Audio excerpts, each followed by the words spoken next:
You're watching, yes, the Yankees Entertainment and Sports Network.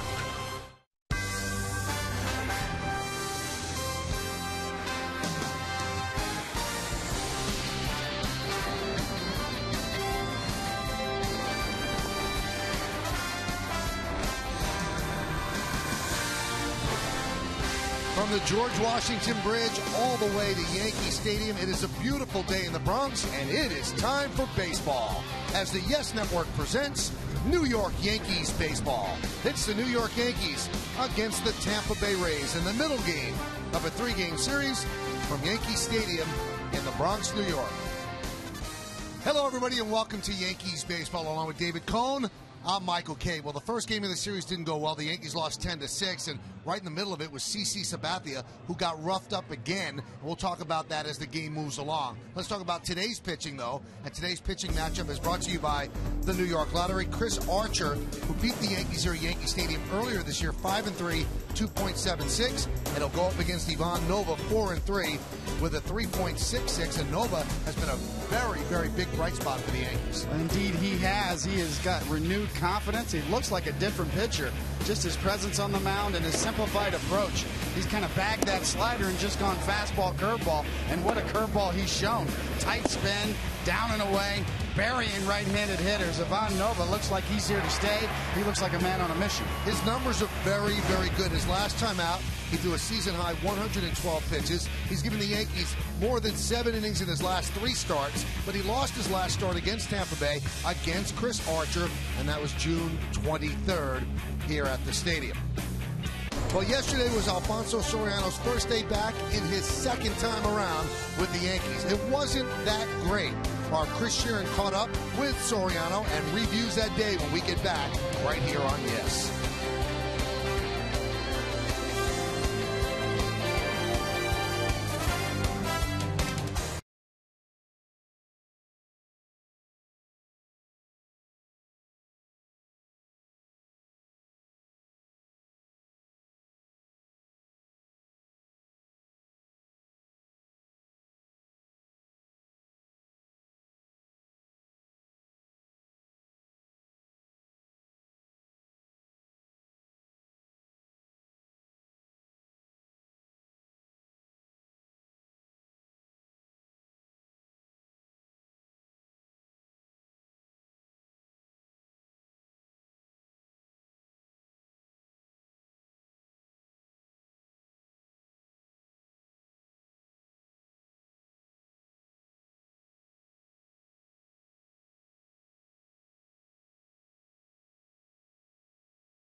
Set for game 2. Their 3-game set here in the Bronx. Alfonso Soriano came back into the fold with the Yankees yesterday. Not the day he had in mind at the plate, going 0 for 5 with a run scored and an RBI. He was part of that 5-run Yankees 9th inning. Wasn't really the night he wanted at the plate, but he was happy, definitely, to be back with his former team. It's a good day for me today, and they had the chance to put the unit again. So because, this is the great organization. I played for 3 years and come back, so it's a very exciting moment for me. It's feeling great, so, and, fresh day, come back and have those situations, so I want to come through, but, I'm not paid those guys, so I don't know what they throw, so I have to get in, more timing and make adjustment. If Soriano wants to get into the hit column, he's going to have to do it against Chris Archer of the Tampa Bay Rays, and he'll be set to do that when we come back. First pitch, Michael Kay and David Cohn have the call next on Yes.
part by Jaguar. See the new model year lineup at JaguarUSA.com.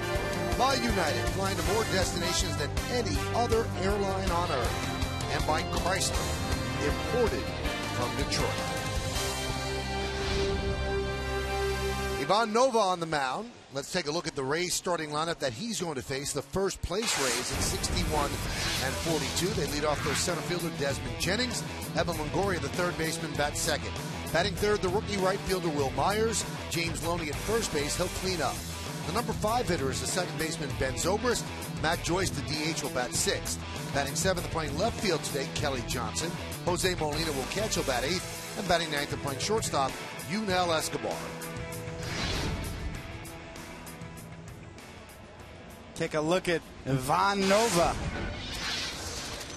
on the year. You know, obviously had some DL time, so this will just be his 9th start. 3.66 ERA is progressively coming down. We'll go ahead and give you the pitcher scouting report, brought to you by your Tri-Honda dealers. And renewed confidence after giving up 87 extra base hits last year, which was the most in the majors, just 11 so far this year. A lot of that's that simplified approach. Bag the slider, just go fastball curve changeup. And he's been tough on the Rays. He's 4-1 with a 2.20 ERA here at the stadium lifetime. First pitch is lined into center field, a base hit for Desmond Jennings.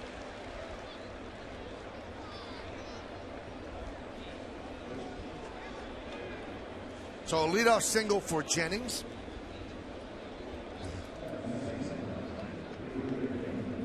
And that'll bring up Longoria.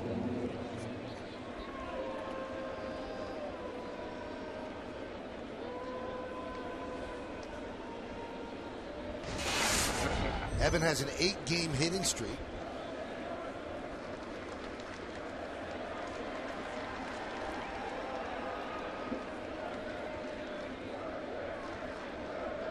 And swing and a miss and breaking ball.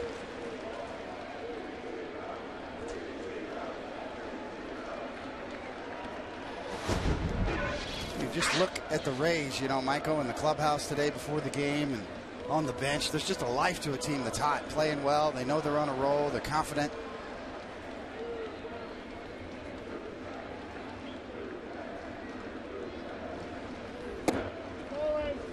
On a roll they are. They're 6-1 on this road trip. They've won 8 of 9, 20 of 23, and 23 of 28. And that hot streak has moved them into first place ahead of the Boston Red Sox by a half game.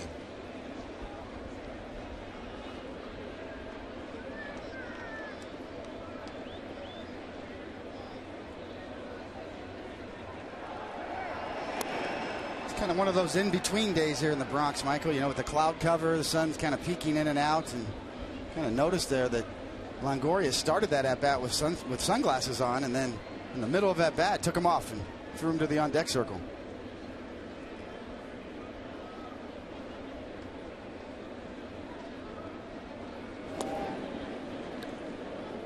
Well, let's look at the game time weather presented by Bigelow Tea. 82 degrees, 47% humidity, not much wind, and it's mostly sunny with winds gusting up to 10 to 15 miles per hour. Runner goes, ball fouled away.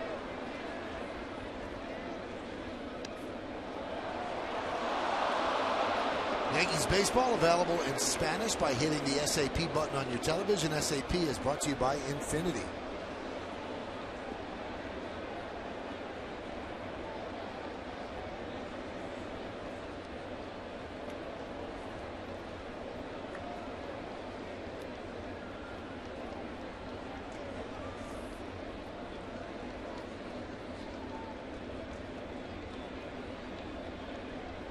And the 1-2.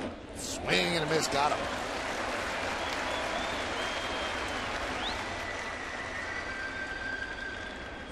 Well, that's we told you about his 8-game hitting streak.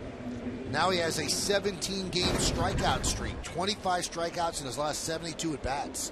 And you can see, even though the pitch ended up in the middle of the plate, it still broke late. It was quick. It had tight spin, and that's when you know you have a good curveball, when you can throw it in the strike zone and still get a swing and a miss.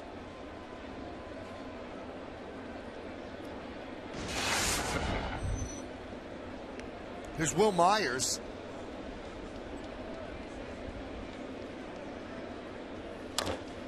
That one is chopped to third. Lillibridge goes to second one. On to first. Not in time.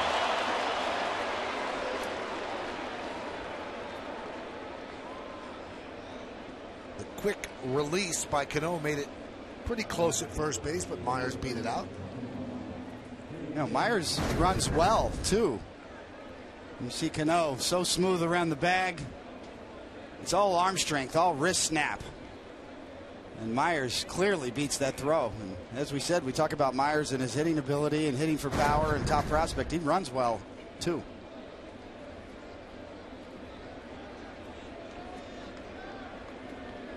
Here's Loney. Loney with 4 RBIs in yesterday's game. Big 3-run blast in the 7th inning.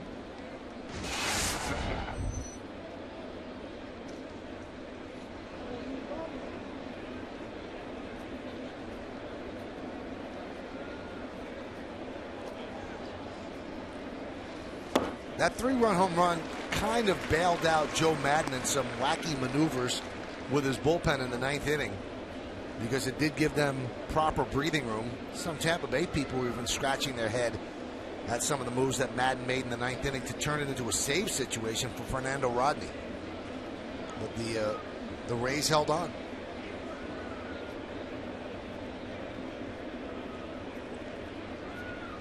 See Myers over there trying to get a running, walking lead. There's a base hit to center field. Myers will round second. He's going to go to third. And Gardner will flip the ball into Cano. So that base hit extends Loney's hitting streak to 6 straight. And puts runners on the corners. See Stewart setting up down and away, and Nova throws pretty good sinker. Kind of gets it middle away, and just got to give a hot hitter Loney credit for going down and digging that pitch out. And Myers kind of hesitated and then turned it on and easily makes it first to third.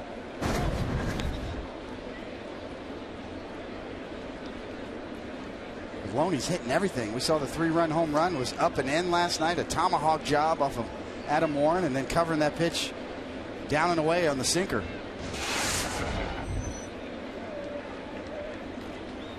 Here's Ben Zobrist.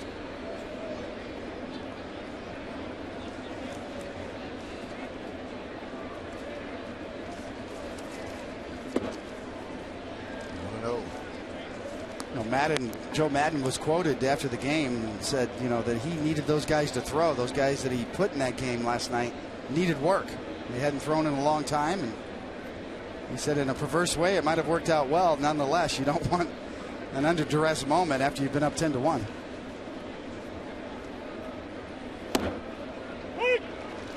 The bullpen was rested because the 4th game of the 4-game set against the Red Sox was rained out on Thursday, and they will make it up on Monday at Fenway Park.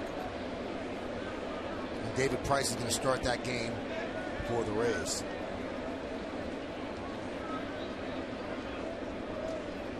One. Chop slowly, right side. Overbay beats Zobrist to the bag, and Nova escapes trouble. No runs, 2 hits, and 2 men left. Rays nothing. Yankees coming back.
Chris Archer, Yankees starting lineup is presented by Lexus. Brett Gardner in center field will lead off, batting second and playing right field, Ichiro Suzuki.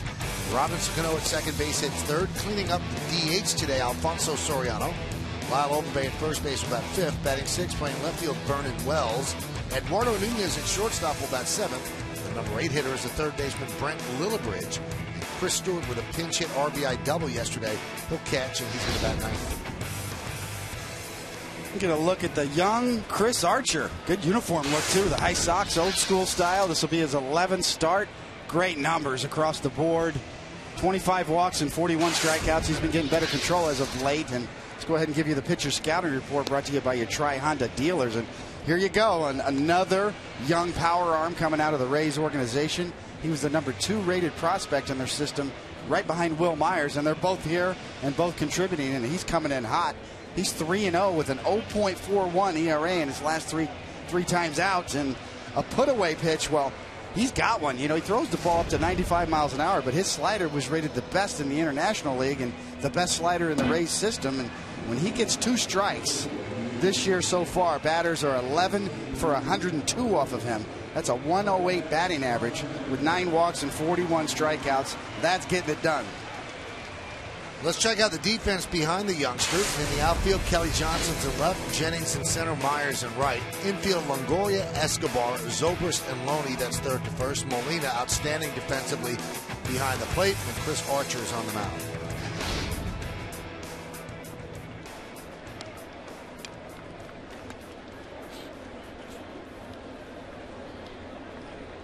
A Saturday afternoon in the Bronx. Yankees in the Rays. Here is Gardner.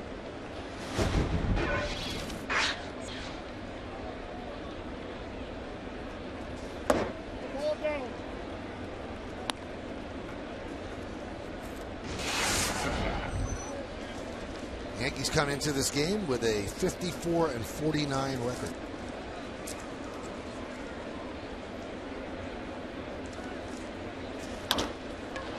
Rounded sharply up the middle, backhanded by Zobrist, and he'll get Gardner for the first out.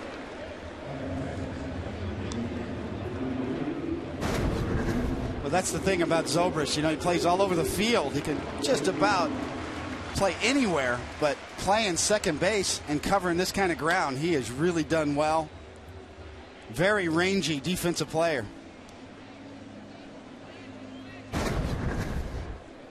You look at the defensive metrics across the board, he always seems to rate out well.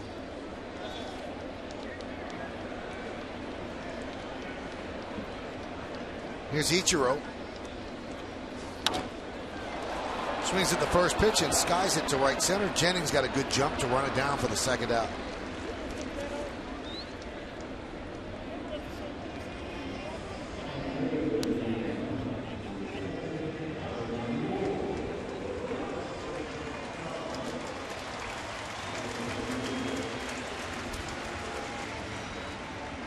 Tony Pena there talking to Joe Girardi. You know, sometimes that bench coach is so important to managers. You know, Joe Torre had Don Zimmer. Tony Pena, a good one. See that he and Joe Girardi talking to each other all the time.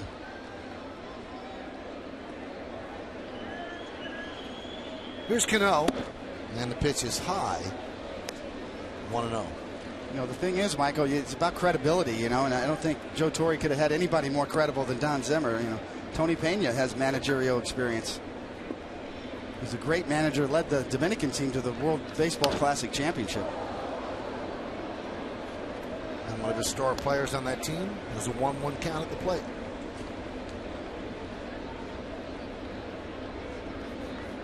A lot of times I would sit next to Zim on the bench, and he would just nudge Joe Torre. Hey, this is a good time for a hit and run, good time for this, watch out for this. And very valuable for a manager to have somebody he trusts and can check him from time to time throughout the game.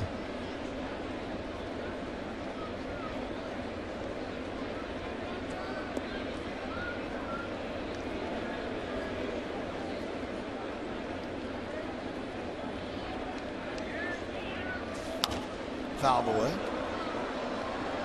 One of the keys too is when you've got a good bench coach next to a manager, Michael, it's you got to have the confidence to not take his suggestions sometimes too. So working relationship, very important. I'm very underrated. You know, a lot of people think, well, baseball managers, you know, it's not like other sports. You know, what do? They run out the lineup, make pitching changes. It's not that hard to manage. Well, believe me, there's a lot of buttons to push, and a lot of quick decisions to make throughout the course of a game. And that's top step of the dugout there changes when the Yankees are hitting and when they're on the field. So next to Girardi and Pena, when the Yankees hit, it's Kevin Long. Now he'll slink back down to the lower level of the dugout, and then Larry Rothschild will come up when Nova's on the mound.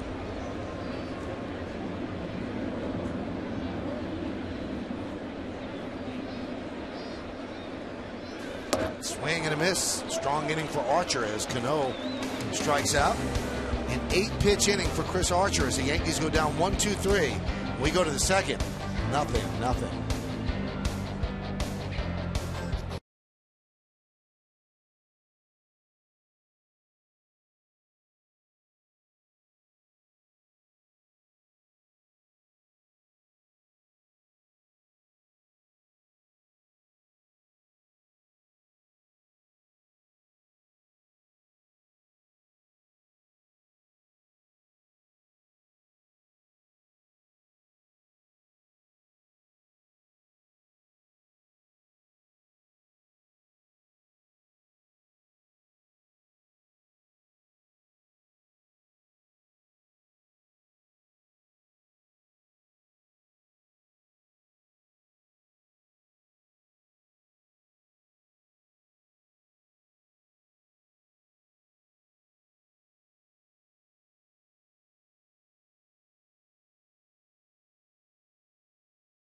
Since time, Turkey Hill Dairy has been the official ice cream of the Yankees. That's right. In honor of the team, the dairy has 2 Yankees-inspired ice cream flavors.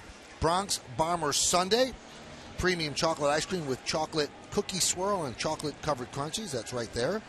And the one that David has, Pinstripe Brownie Blast, premium vanilla ice cream with brownie batter swirl and brownie pieces. Look, he's putting coffee into it. 2 birds with 1 stone, baby. Wow. Coat the boiler and get a little caffeine jolt at the same time. Nice going. We go to the second. Matt Joyce takes a strike.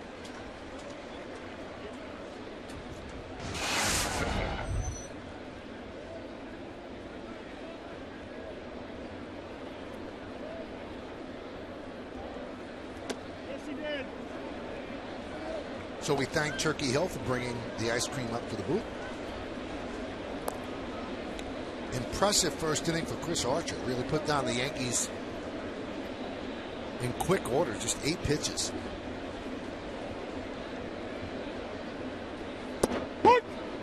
And Matt Joyce. The count was wrong all over the stadium, on our board as well. So that was strike 3. There was not a ball 1 in there. And that'll bring up Kelly Johnson. Now let's take a look at the Pepsi team scouting report on the Rays, and got to put on some sunscreen because this team's hot. Yeah, I mean, the numbers speak for themselves. And I'll throw one more in there just to add to it. The last 24 starts started by Price, Moore, and Hellickson. The Rays are 23-1. Wow.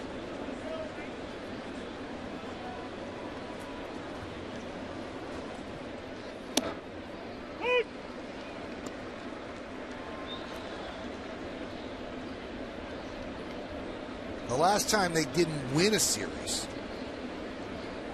was against the Yankees here at the stadium. They split 4 games, so they didn't lose that one. They split it as Kelly Johnson grounds out to Overbay for the second out. There's a team that's clicking on all cylinders, getting enough hitting, and the pitching is outstanding. That man really waited a long time for his chance to manage. He was in the Angels organization for forever, and then finally got a call from Tampa Bay. Wasn't a great job. They'd never won. They just chewed through managers. But Madden, along with Andrew Friedman, have put together something very, very special at Tampa Bay. They churn out pitchers, and they play hard. They do different things. They try different things, and they always seem to be up near the top of the American League East. They just seem to pick the right guys. All those high draft picks that they got. Any trades they make, they seem to just get the right guy back. And the latest example of that's Will Myers. I mean, you know, if you're going to trade Shields and Wade Davis, two power arms like that, they had their choice on who they were going to pick across the league, and they chose Will Myers, and once again pushed the right button.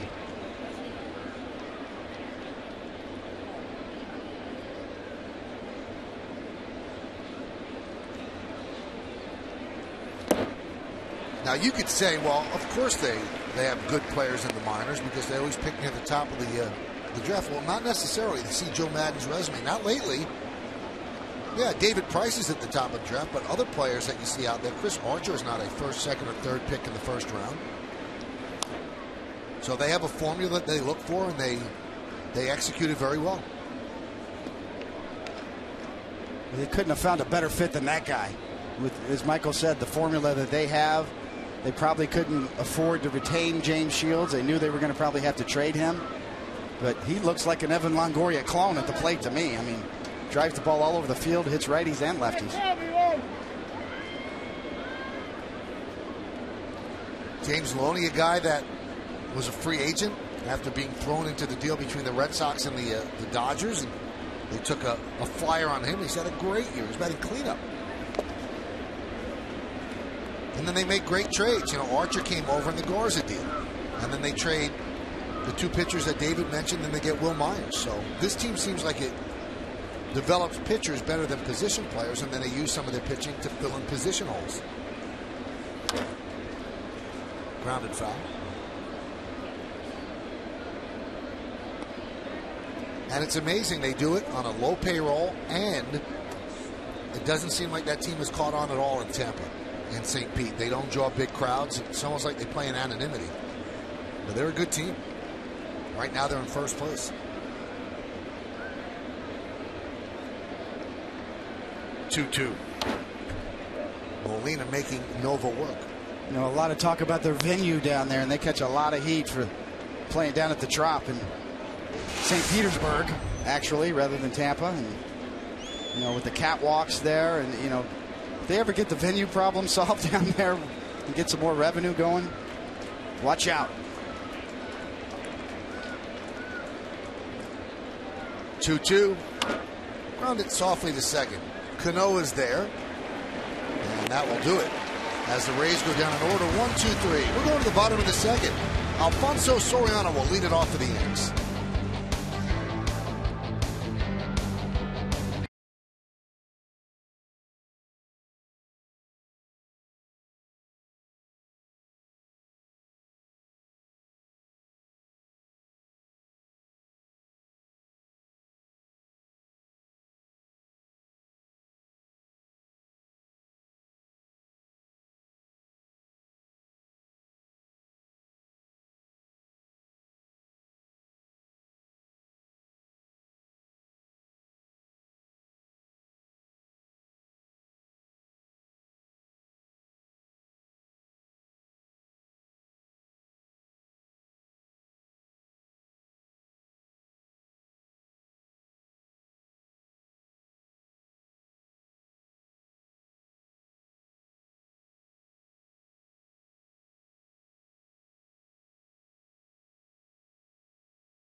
Do this stat of the game. Check this out. The Yankees with Soriano yesterday, and he's leading off this inning. They've used 47 players this season. That's the most they've ever used in franchise history through 100 games.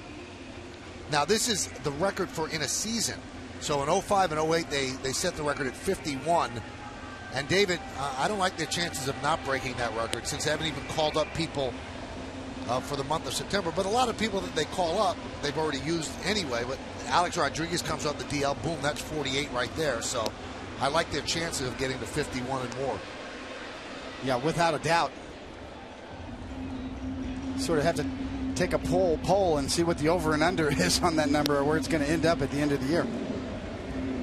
And Joe Girardi has smushed it all together and go 5 games over 500. Here is player number 47, Alfonso Soriano. Gets a nice warm hand again from the stadium crowd. Yesterday, 0 for 5, scored a run, drove in a run. But he said it was like getting into a new car. He goes, and you know it's a great car. He goes, but I just didn't know where all the buttons were. And he had flown the red eye to get to New York and had to wait outside the stadium in a car before it became an official trade. And then, boom, he was right in the lineup. There's a breaking ball strike. I mean, that's very rare, right?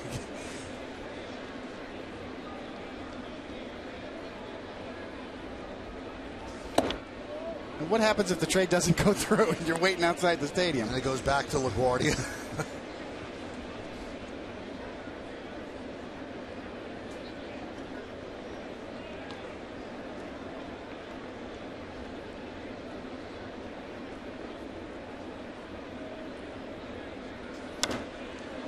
Driven out to right field. Myers is there for the first out.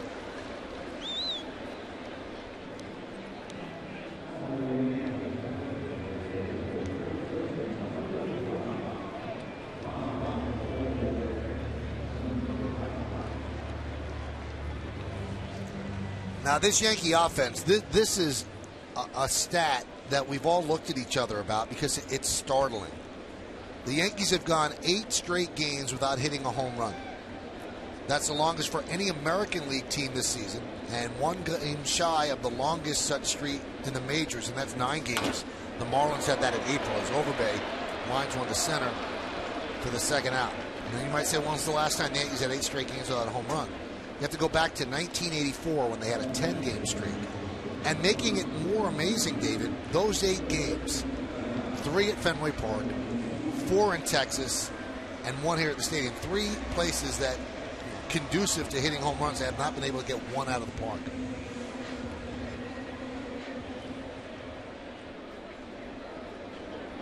Will the Bronx Bombers please stand up? But it's easy to explain with all the injuries, as we have noted in the shuffling of the lineup, which is why Soriano was brought in. You see Vernon Wells playing today, and he's the left fielder. But against a righty, usually it would be Hafner. So we asked Joe, was this a decision because Hafner is 2 for his last 30? And he said, no. Hafner's shoulder's hurt. Had to have an MRI today. By the way, the Yankees are keeping the MRI people in business. And we don't know what the results are yet. But he had a shoulder issue earlier. Said it hadn't been bothering him. Joe thought it was on a swing in his last at bat. If he had come up in the 9th inning, they were going to use Vernon Wells anyway. So not sure of the status long term for Hafner now.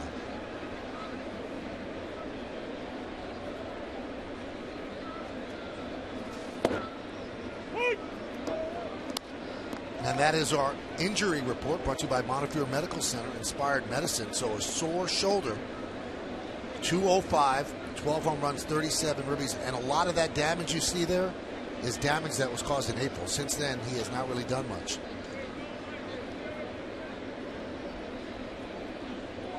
And something we haven't seen a lot of either, home runs from the right side. The Yankees have not had a home run by a player from the right side of the plate in their last 27 games. And that's lined to center field, and Jennings runs it down. And another 8-pitch inning for Chris Archer. He's thrown 16 pitches against the Yankees, and he's retired 6 batters in a row.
brought to you by Toyota. Prius is the official hybrid vehicle of the Yankees, and we ask, do you think the Yankees are done making trades? Why or why not?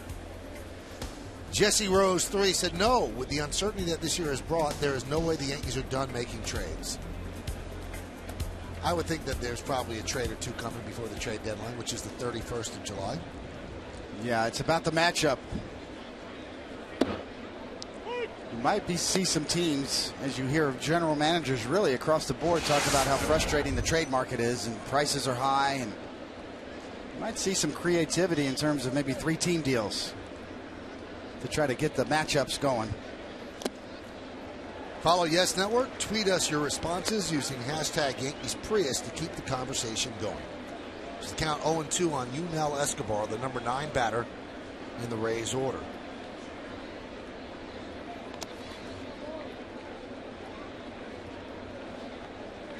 Lincoln scoreboard, there is no score. So by this point yesterday, the Yankees were down 6-0. As CeCe had given up 6 runs in the second. He was very critical of his performance after the game. Ground ball to third, backhanded by Lillibridge. He sets and fires in the dirt, but a scoop by Overbay for the first out. Nice play on both ends. Well, we certainly know that Lillibridge has range. He gets to just about everything over there at third base. I mean, moving well. And this is really a nice pickup.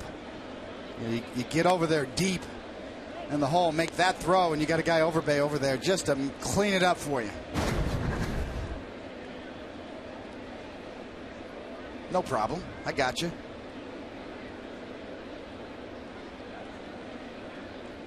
Here's Jennings. Now, yesterday's game was the 3rd straight game where CeCe Sabathia had allowed 7 or more runs in that start. And it's the 4th start this year that he's allowed 7 or more runs. Now, how unusual is that? In his first 4 seasons with the Yankees, combined, all 4 seasons, so let's say that's about 120 some odd starts, he had 4 games where he allowed 7 or more runs. That one is lined to left field. Vernon Wells is there. 2 away. So, David, you had the whole night to think about it. Do you have a clue on what's going on with CeCe? No, I don't think anybody really does. Everything is speculation. But one thing I did like is just how he stands in front of his locker and he takes the heat. He is accountable. And that's when you really judge guys, especially superstars, when you're going through a really tough stretch for the first time in your career. Is how do you handle it? And he's not hiding in the trainer's room. He's in front of his locker, standing up, taking his medicine. Longoria with a ground ball to third. Both teams playing as if they have early dinner reservations. An 8-pitch inning for Ivan Nova as he retires the Rays in order. We go to the bottom of the 3rd. No score.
Visit Jeep.com to learn more. By Johnny Walker, please drink responsibly. And by the Experience Buick lease. It's a new lease on luxury.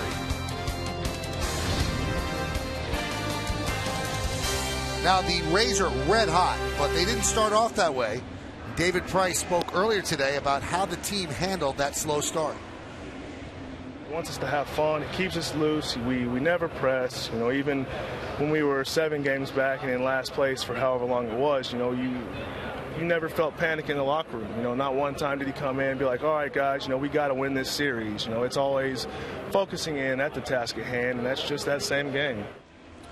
And Joe Madden does keep it loose. And there is David Price, who was on the DL for a while, and he's pitched very well since coming back. But, you know, Madden had a long time. We showed you over 30 years in the Angels organization. And in his mind, when I get a chance, if I get a chance, this is how I'm going to do it.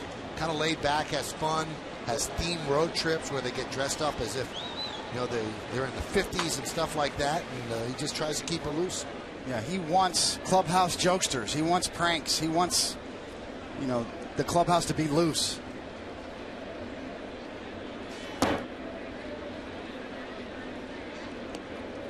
Lincoln scoreboard, 0-0, bottom of the third. Nunez, Lillibridge, and Stewart, bottom of the order for the Yankees. No base runners yet. You know, watching David Price there, you see David with a beard, and it was earlier this year. He'd made a comment that he would never play for the Yankees because no one would tell him that he couldn't have a beard. He would never play for a team that would make you do that. That one's grounded to short. Escobar gets Nunez. And then, because he's got free agency on the horizon after next year, I guess one of his representatives said, you know, you shouldn't really eliminate the Yankees. And he came back and said, listen, I didn't mean what I said. And of course he didn't, because if he wants to have somebody bid for him, he wants the biggest market to bid for him. I guess he could grow the beard in the winter. That's right.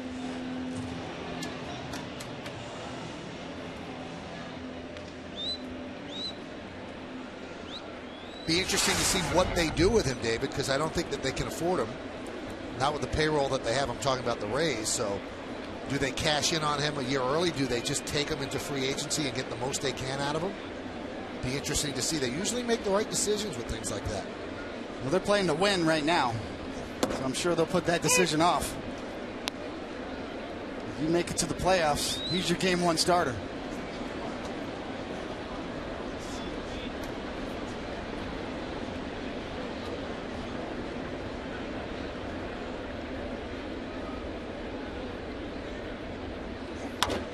Lillibridge chops one to second. Zobrist for the second out.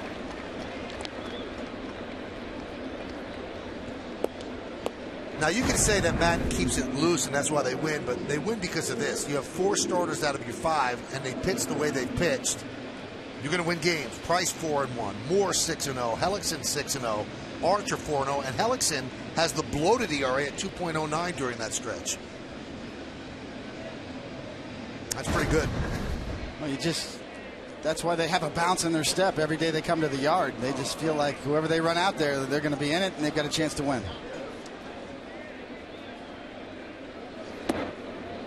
Best feeling I had like that, Michael, was the 1998 Yankees, and we had that feeling every day we showed up at the ballpark. Who's pitching today? El Duque. Oh, okay. Tomorrow, Boomer.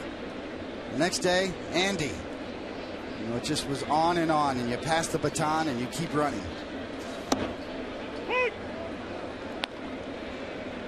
And when the guy Cohn pitched, they had a pretty good chance too. That was the easiest year to pitch. You know, I won 20 games that year, Michael, but it wasn't the best year I had in the big leagues. It was the best supported year I had in the big leagues. It seemed like every time I ran out there, I had a 5-run lead. Great defense played behind me. So much easier to pitch when you are supported. See the Yankee starters nowadays. Hiroki Kuroda just battling the other day in Texas, knowing he couldn't give up anything. And he didn't.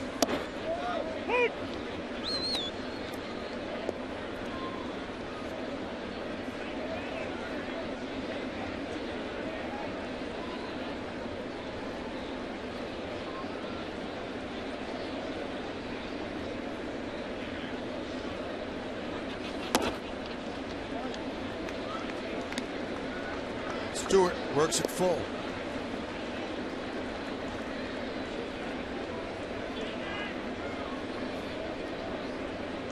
Talked about the put-away pitch for Chris Archer and that slider. Grounded to first. Boy, they really made Archer work that inning. He threw 11 pitches, and they go down in order, pitching a perfect game through 3.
Whether you're struggling or not, and in 2011 he was pitching pretty well, and it was kind of he got caught up with someone coming back that had been the starter for us. So, I mean, he's matured. I mean, when you get sent down, you got 2 options. You can either go pout or you can go figure it out. And he went and figured it out, and it's showing up. And that is what Nova has done. And if you look at him when he does go down, he's devastated. You know he is, and why wouldn't you be? You don't want to be in the minor leagues. But he does work on things when he's down there. He's come back a bit more refined each time he's been sent down.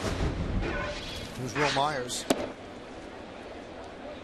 And he's also learned how to command his pitches low in the zone, especially the fastball. Joe talks about throwing downhill, and everything is downhill now.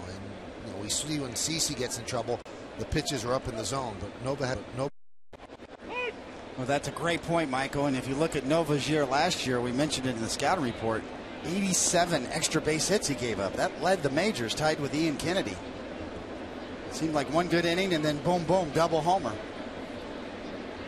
Kind of sounds like Sabathia's start last night, right? Boom, boom, boom, and then all of a sudden he gets it going. He starts striking guys out after the 6-run second inning. And it really does come down to just inconsistency and wild in the strike zone. When you make a mistake, it's up and out over the plate instead of off the plate and down and away. Grounded to third and past Lillibridge and down the left field line. Myers will get himself a double. Wells digs it out of the corner and flips it in. So leadoff double for Will Myers, who now has an 8-game hitting streak. And in the previous 7, he's had at least 2 hits in each game. Well, no doubt about it. He's on a roll. He's got some bat speed. And he handles righties as well as lefties so far in his young career. A very small sample size, but there's no thought of trying to platoon him. As you see, if Lillibridge ain't getting to it, it's hit hard. You know, you really wonder if the Kansas City Royals will rue the day they traded this guy. And you know what they were doing, but they really got themselves a 2-year window because James Shields has got 1 more year left on his contract after this, and then you have Wade Davis, and you hope that he turns it around. But you gave away a guy who could play 160 games a year and be a guy right in the middle of your lineup for a long time. Yeah, it makes you wonder. I mean, you got to wait a few years, and the jury's still out on evaluating a trade, but The early returns are is that the Rays found the Royals in a compromising position with a GM who's worried about his job and a need to win right now and prove something to their fan base. And you always hear that, you know, GMs or managers, you shouldn't have them go into the last year of their deal with their job in jeopardy because they might do things to save their own skin. That might not be the best for the long term of the organization. I'm not saying that's what that Dayton Moore did, but, you know, he's worried about his job, and the Royals have to start winning after all these years of losing. And he felt those two pitchers would put him over the top and get him into the playoff picture. And they're not that far out. But Myers looks like a keeper for the next 12, 15 years. Well, even Dayton Moore, the general manager of the Kansas City Royals, sort of admitted it. He said, hey, we've got to do something now. We've been waiting around for a long time. It's a great baseball town in Kansas City. We need to win back our fan base. We're on the right track. And the only way we're going to do that is if we get a #1 starter, and that's what James Shields is. But the window of opportunity with him is narrow this year and next year. Royals are 49-51, 7 games out in the Central. And their interim hitting coach, George Brett, has decided, you know what, I don't like this life. And he's moved back to the front office. So things have not gone well for that franchise for a while. Yeah, that hitting coach job will cut into your golf game, that's for sure. So we see Kevin Long, the Yankees hitting coach, just a cage rat. He's at the ballpark early every day. Who wants to work? Let's go.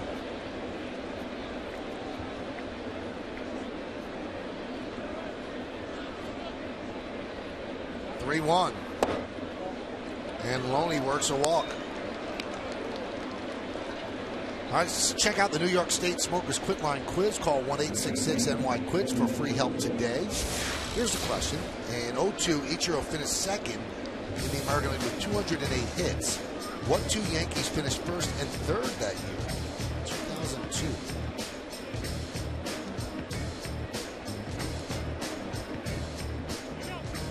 We'll find out in the bottom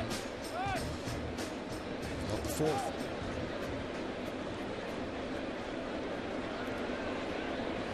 All right, so Nova had a couple of runners on in the first inning, got out of it. Now, first and second, nobody out with Zobrist at the plate. He can handle the bat. See if Madden puts anything on.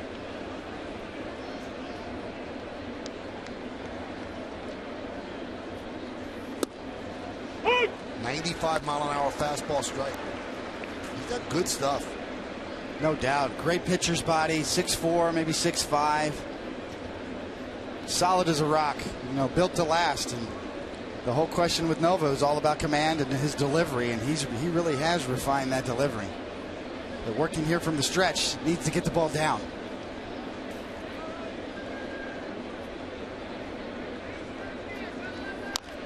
You know, I talked to Brian Cashman, and he really gave a lot of credit to Gil Patterson, who is kind of the roving pitching instructor for the Yankees. And Gil used to pitch for the Yankees and been a big league pitching coach as well. And he said we gave him instructions on what to do with Nova, and he's done a great job. So sometimes guys like that get lost in the translation, but a guy like Gil Patterson is important. Al Leiter said Gil Patterson actually saved his career. Yeah, he's got a great reputation, and the Yankees got a good one down there working with anybody. The young one's coming up, and the hurt one's going down. And it's not just always about mechanics. It's about approach, sometimes strategy. Hey, here's your repertoire. Maybe you need to use this pitch more. Maybe let's get away from this pitch a little bit until you prove you can command this pitch. And in Nova's case, let's get away from that slider a little bit. Let's just command that good curveball you have and simplify your approach. Sometimes it's as much mental and strategic as it is mechanical.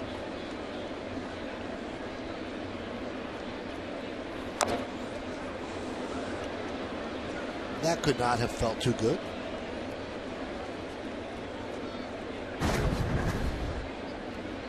Well, that hard curveball down and in as Zobrist gets around it and looks like maybe even a little higher up. Yeah, on the lower shin.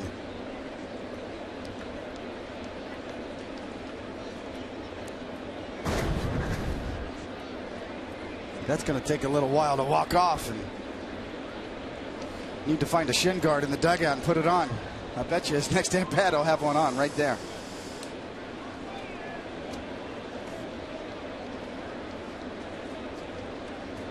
But that just shows you the spin and the tight rotation on Nova's curveball.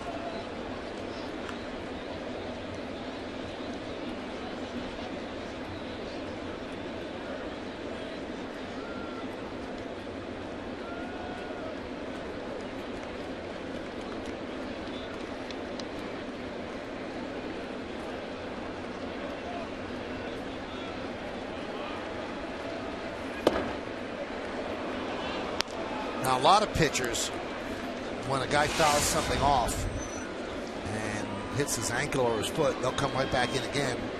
Might be some trepidation about doing it again, but that time they went up and away.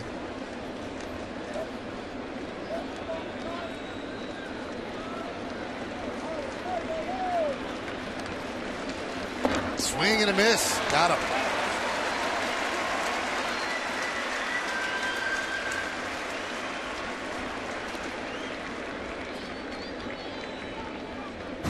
You called it, Michael.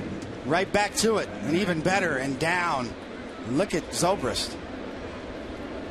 Classic curveball grip, four seams turning over. And Zobrist goes after that a little more gingerly. But that's a perfect spot for it. You know, Nova's getting it down. Finished pitches down. Have one you throw for a strike, and one you finish off in the dirt or out of the strike zone. Shift is on for Joyce. Three infielders on the right side. And the pitch outside. 1-0.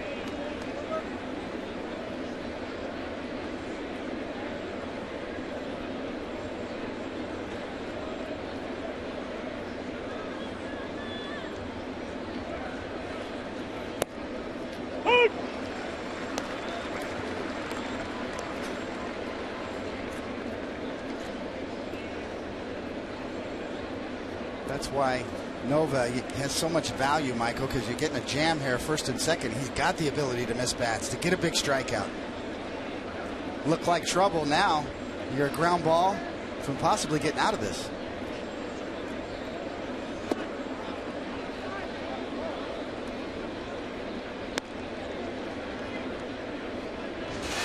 Stewart's going to settle him down as he falls behind.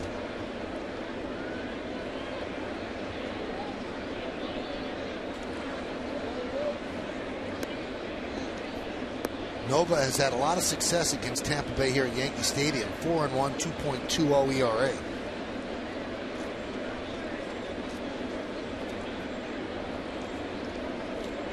And the only loss was June 23rd of this year when he matched up against Chris Archer.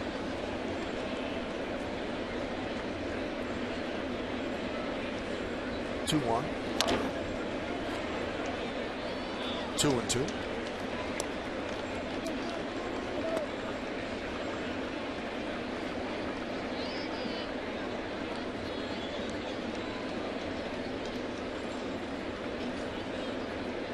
You always hear the numbers we use up here, Michael. Hitter, you know, how does he hit with runners in scoring position? The Yankees are 1 for 10 with runners in scoring position. The Rays are this. It's the same for a pitcher. How do you pitch with runners in scoring position? What's your strand rate?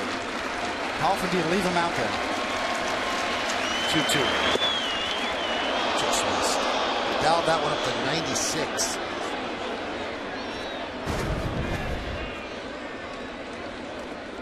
Good call by the home plate umpire, Jim Reynolds.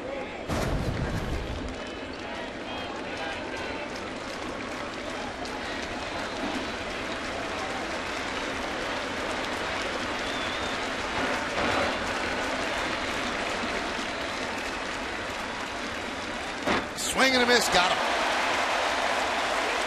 2 outs.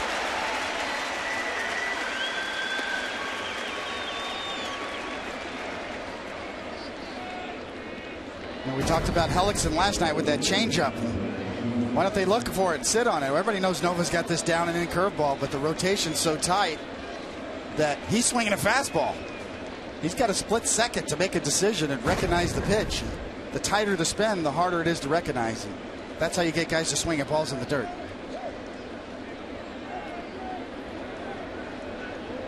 Here's Kelly Johnson. And a strike. That's the big difference right there, Michael, with Nova, that we did not see last year. The curveball for a strike when you need it, to get ahead and then to finish one down. He's got better command of that one pitch than we've ever seen from him.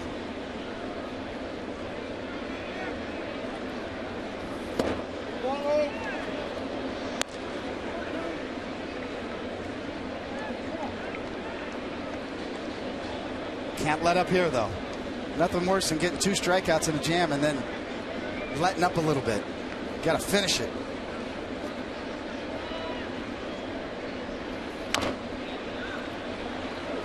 Now 1 strike away from finishing it.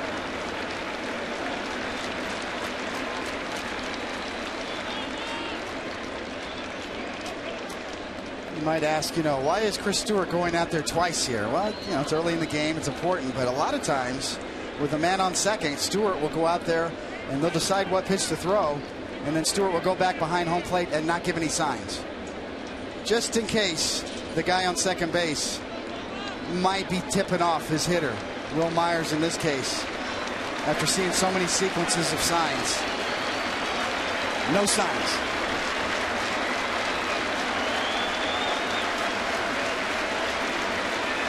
The 1-2. He struck him out. First and second, nobody out, and Nova gets out in dramatic fashion. First it was Zobrist, then it was Joyce, and here's Kelly Johnson. And Chris Stewart likes what he sees. So does Ivan Nova. We go to the bottom of the 4th.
In 02, Ichiro finished second in the American League with 208 hits. What 2 Yankees finished first and third that year?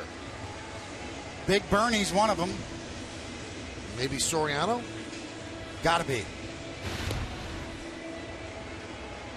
Nice. He teamed up and got it.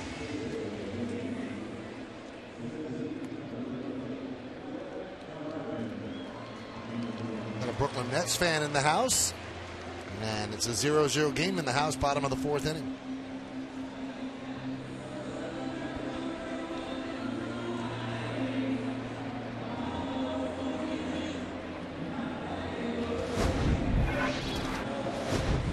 All right, so the Yankees have not had a base runner over the first 3 innings. It'll be the top of the order against Archer, Gardner, Ichiro, and Cano.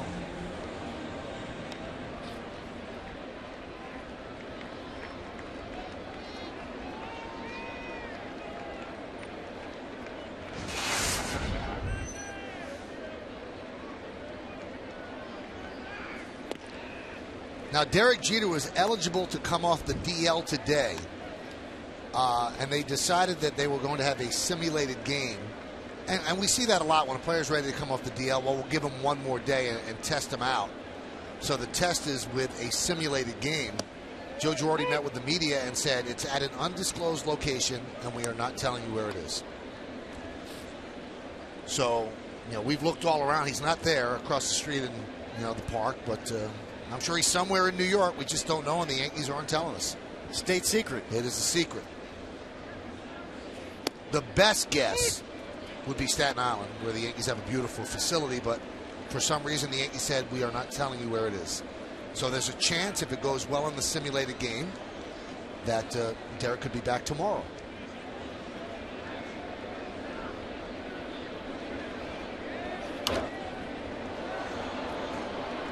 But I know that during the press conference when Girardi said that, the media members kind of looked at each other. Why? I mean, nobody's going to argue with Joe. Somebody's obviously told him we're keeping it a secret, but nobody can really understand why the location is undisclosed. I mean, does Derek know? The 1-2. It's like Soriano waiting in the car out in front.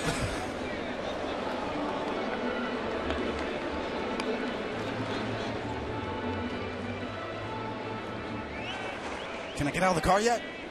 Is it done? I guess you just can't trust those prying eyes. So, well, as we speak, maybe we can get a couple of our buddies to hop on the Staten Island ferry and take a little picture and tweet it back to us, Mike. We'll get to the bottom of this. And soon enough, we'll know if Derek's back in the lineup tomorrow. They have a lefty pitching, and he's always been great against left-handed pitchers. Swing and a miss.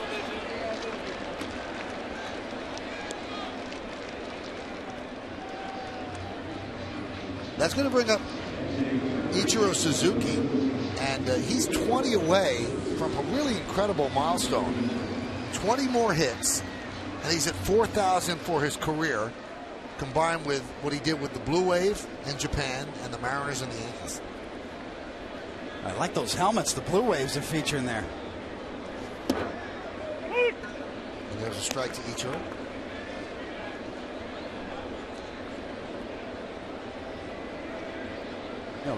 If you saw Ichiro play in Japan, especially early in his career. Ground ball at third. Longoria bobbles. And Ichiro will beat it out. We'll see how they score that. Well, the bobble was all Ichiro needed, and there's no chance from that point on. It's an E5 on Longoria. But Ichiro used to have a big leg kick when he hit. He doesn't really have it anymore. When he hit Japan early, look at that swing. He's just trying to place it over there. Had it in the glove wouldn't hold. So the Yankees' first base runner. First hit's got to be clean. Here is Cano. And one more thing about Derek, which is important. I mean, we're joking around about location, but the Yankees have to be convinced that he could play shortstop, because after tomorrow's game, Yankees go to the West Coast for 5 games against National League teams, and there will be no DH. So you want a player that's able to play in the field. And if he can't play in the field, then it doesn't make sense to activate him. 2 against the Dodgers, 3 against the Padres. Ground ball is short. There's 1. And a scoop by Loney, and there is 2. And that will do it. As the Yankees still don't have a hit through 4. Archer's look sharp, but so is Nova.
chapter of the Emmy-winning series Yankeeography with Moments of Glory.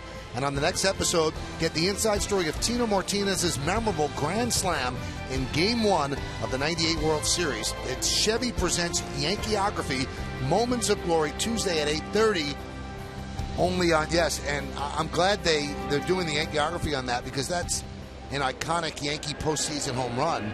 And I told this story a couple of weeks back, but when the Yankees were in Anaheim, John Sterling and Susan Waldman's radio booth is right next to the Angels radio booth.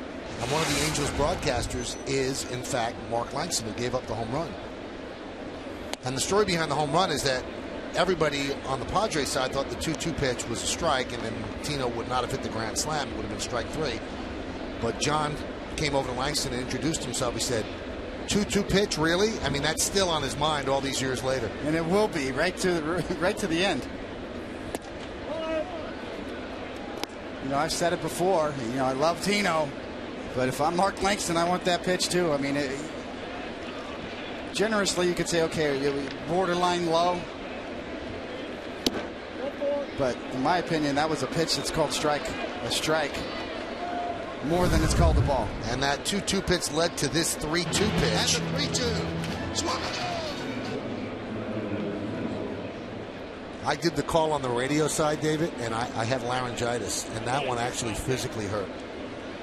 But what a moment, and that was the 7 runs in the 7th inning. Knobloch with a big 3-run home run as well. And I don't think the Padres had a chance after that.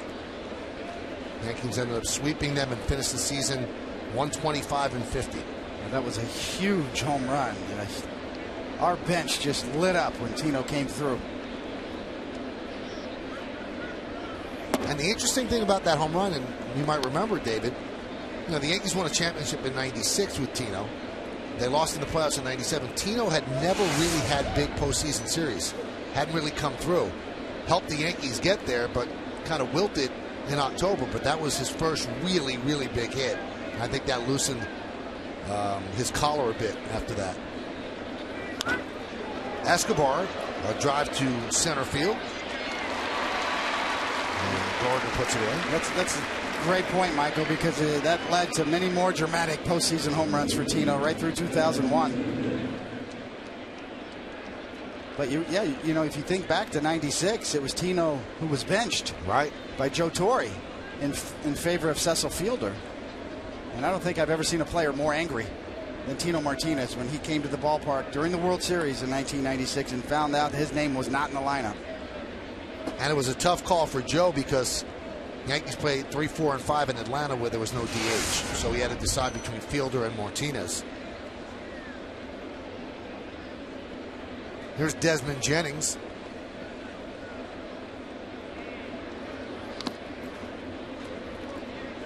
One 1-0.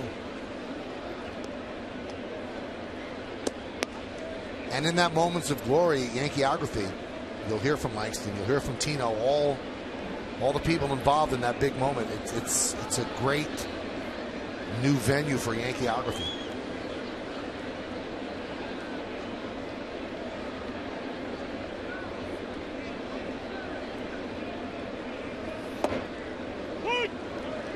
One and one.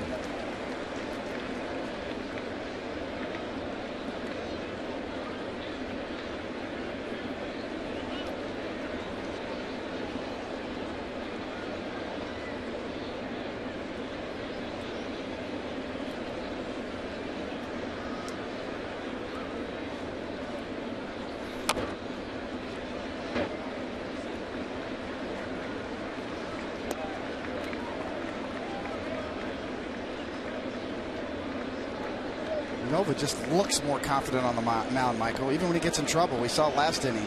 Very composed, under control, has a definite plan. Right back in the stretch this inning. At the top of the order.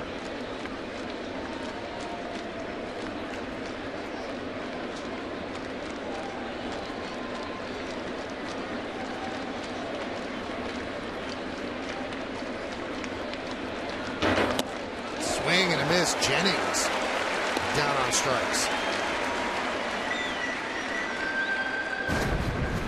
Natural life, easy gas. Right on up the ladder. 95 miles an hour.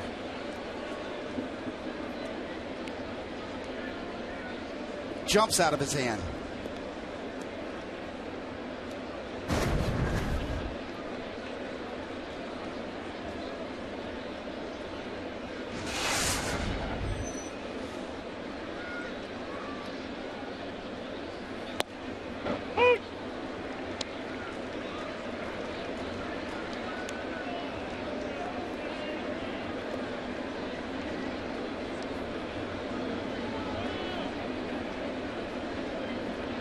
All day long, Nova been able to drop that hook in there for a strike.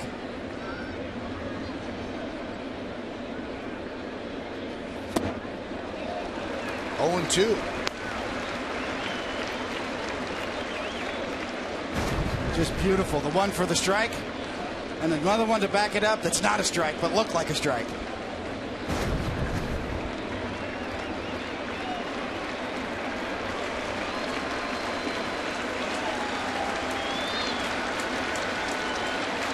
Runner goes. You got to pay attention to Molina. You can't give him second base like that. He might be the slowest runner in the league, but he had a running start there on an 0-2 pitch. That's unacceptable. Creepy.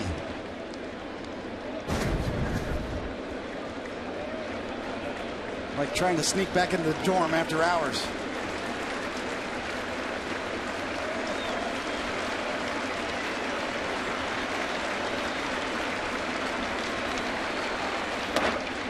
Thank goodness you didn't go to college. Through the window, up the ladder.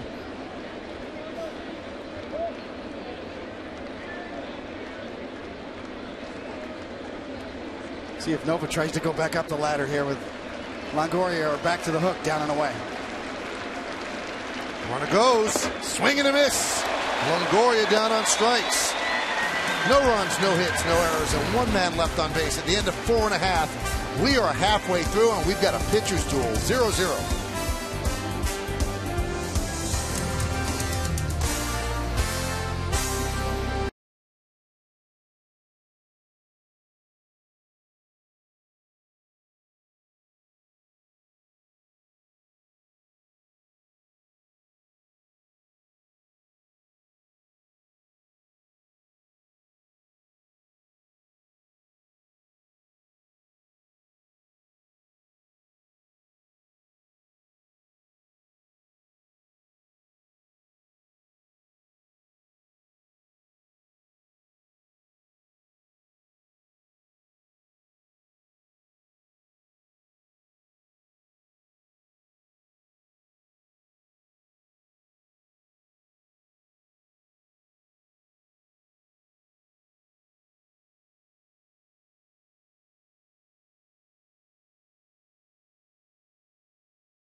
Hideki Matsui back to the Bronx to retire as a Yankee. Special pregame ceremonies begin at 12:30.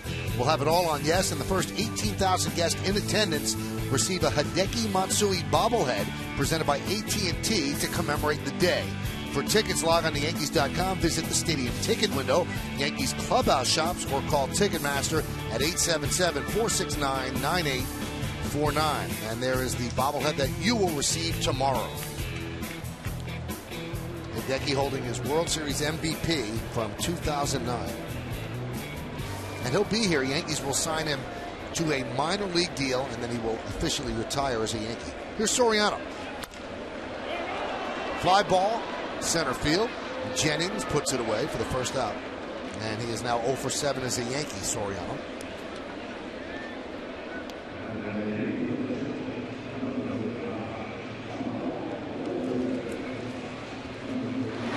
Archer has certainly been economical. 38 pitches, 1 out into the 5th inning. Happy birthday wishes have to go out today to the injured Yankee third baseman Alex Rodriguez. He's 38. So happy birthday to Alex as he's rehabbing from his quad injury in Tampa. And an interesting stat on Alex. So he's 38 today. Now, despite recent injury-riddled seasons, he has 647 home runs. Only one man in the history of baseball has hit more home runs before the age of 38, and that's Babe Ruth. And there's the Yankees' first base hit. Overbay lines one to right center, cut off by Jennings. So Babe Ruth hit 652, A-Rod 647, and they did that all before the age of 38. Next on the list, Hank Aaron, 639, Barry Bonds, 595, Ken Griffey Jr., 593.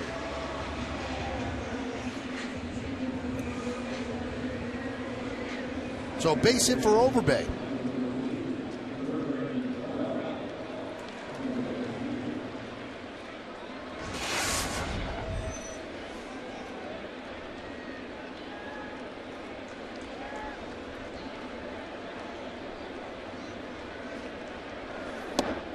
Here's Vernon Wells sporting a new number, 22. He traded his 12 to Soriano.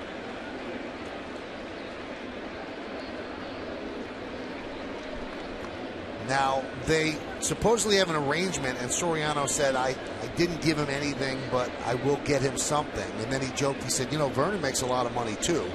So it's not like Vernon is a young player who had to give up his number. I don't think 12 really meant that much to Vernon, and Soriano's worn 12 since he left the Yankees.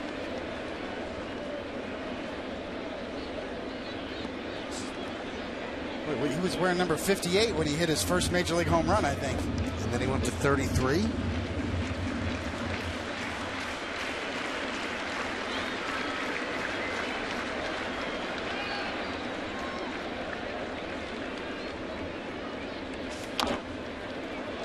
Grounded foul. Vernon was always 10 in his career, but he couldn't have that here because number 10 is retired for Phil Rizzuto. So he settled on 12 and now goes to 22.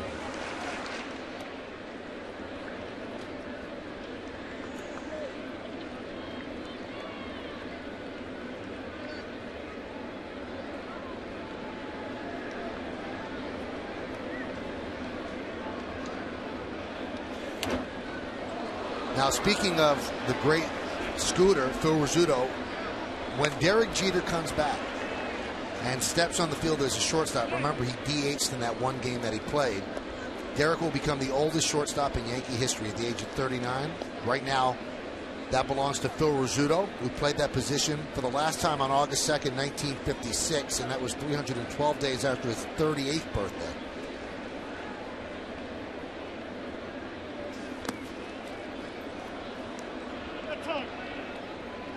And that's when Phil was unceremoniously released. And a lesson to be learned for everybody out there in whatever job you have. Rizzuto wanted to just rip the organization for doing that after all the years of service. And people wanted to interview him. Writers wanted to interview him. And he knew that he would rip the Yankees. He just laid low, didn't say a word. And then the next year he became a broadcaster. And he said, if I would have said those things, I never would have become a broadcaster. So don't burn your bridges, kiddies. There's one. On to first, not in time.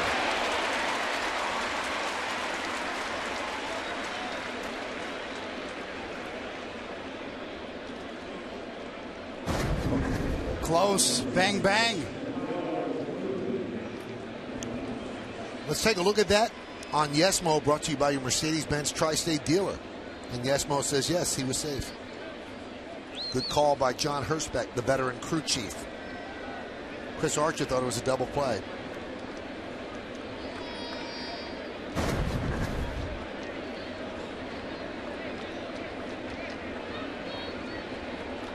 Yankees with 1 hit, the Rays with 3. It's been a pitcher's duel.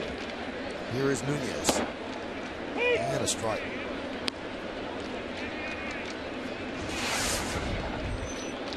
Just love the mannerisms of Archer on the mound. You know, the confidence building. I love to see a young pitcher with confidence. Nova on the other side.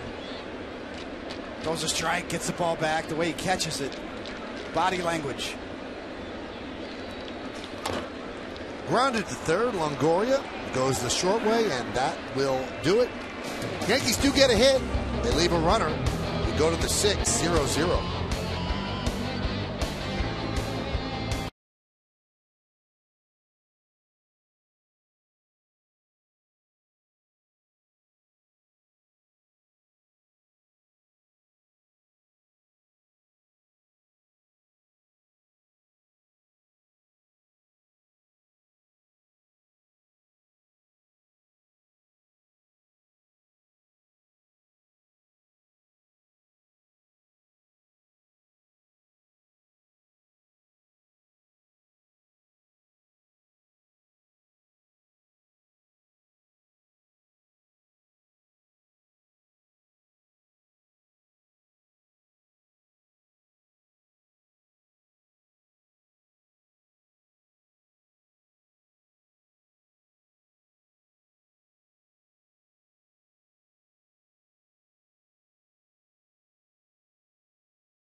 Will Myers, and talk about the Rays and picking the right guy. Well, they picked the right guy here. He's going to fit right in with Longoria. Couldn't have a better mentor, and we say lucky number 7. That might be lucky number 8. He's had 7 straight games coming into this game of multiple hits, which he was 15 for 30 during that. He's the first AL rookie to do that since Ichiro back in 2001, and no platoon advantage. He hits righties almost better than he hits lefties so far this year. 333 against righties, 311 against lefties. Pitch way inside to Myers as we start the 6th inning. It's 0-0.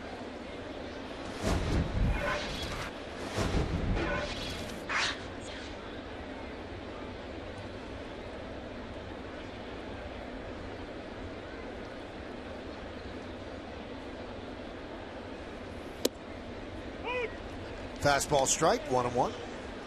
See Will Myers in the box there, Jorge Posada style. No batting gloves.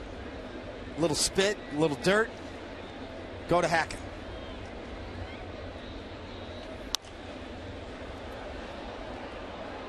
You know, most pitchers, David, are going to give you the Nuke LaLoosh answer. I can't concentrate on what my offense is doing. I've just got to go out there and pitch. But is there more pressure on a guy like Nova or Yankee pitchers because they know the offense is not going to give them a lot of runs? Do you pitch with such a small margin of error that you feel every pitch has to be perfect? Absolutely. Any pitcher who says otherwise is a really good liar, because you feel it. There's no doubt you feel it. And of course, with that being said, you know, you're into your own game, you're executing pitches, but you get a man on second base right now in this game, or if you get a little bit of a jam going, you're shooting for the edges. You're not going to make a mistake. You know, one swing of the bat can be the difference in this game. Ground ball to short. Lillibridge gets Myers for the first out.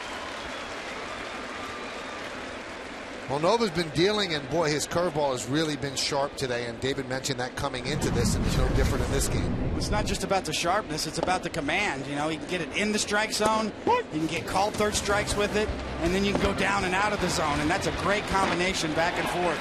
You keep the hitters guessing. Is it in the strike zone? Is it out? It looks like a strike. It's not a strike.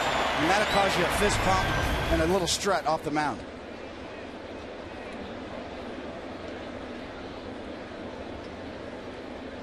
Here's James Loney. He has singled and walked in this game. And a strike.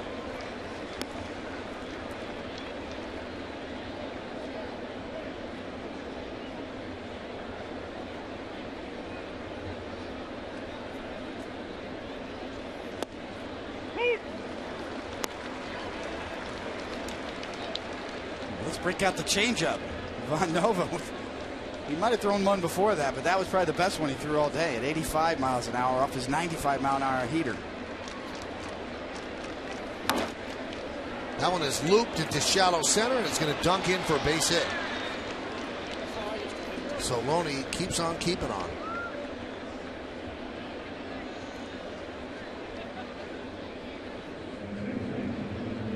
Loney's got a magic wand. Everything off his bat falling in, hard and soft.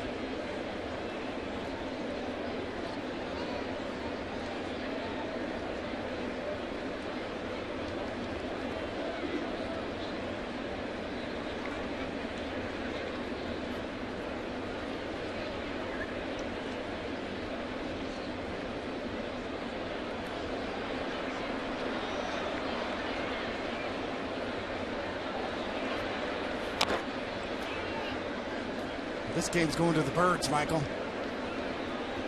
We got five people trying to play shortstop right now.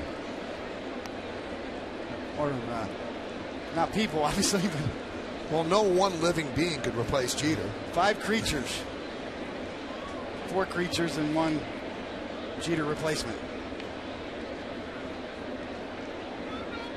Looking for sunflower seeds. There's one right there. Get that one.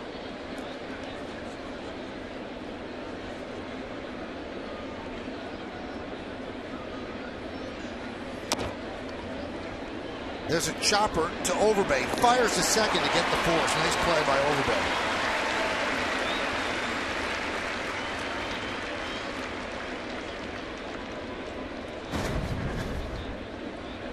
Now Overbay with a good decision here. Cut down that lead runner in a 0-0 game. All the way. He's going to second to cut it off.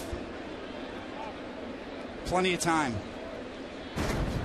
Even a bird could have called that one.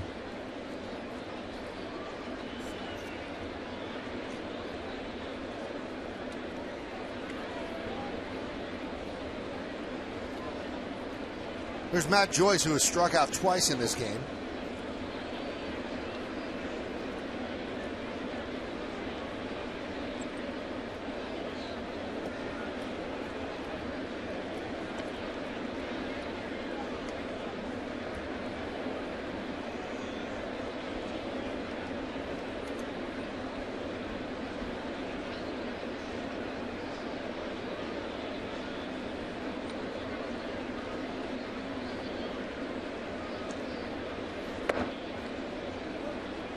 Well, I love that angle, Michael. I know I said it last night, but as a former pitcher, I'd love to see what the hitter sees. To see what Von Nova looks like coming at you. That last shot's great. Got to get a helmet cam on the umpire. Get real close.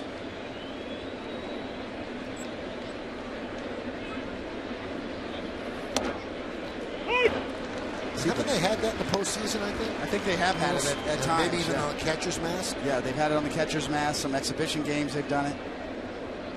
Kind of see that late movement on that fastball that Nova had there, catching the outside corner. I think that's what that angle gives you. You appreciate the late movement on the pitches.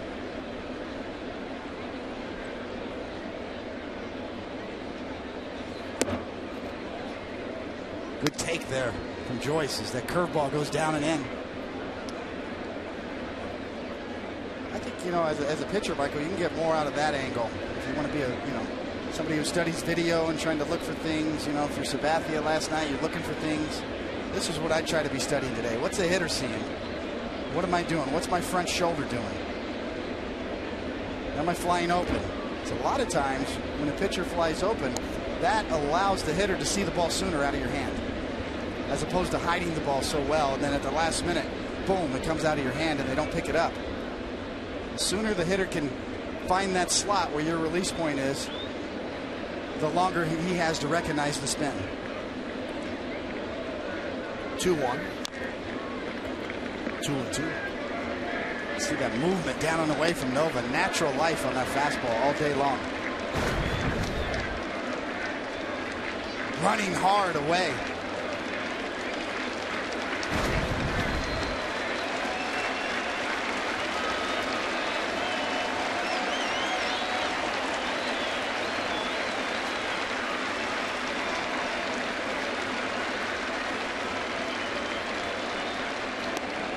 Close at first.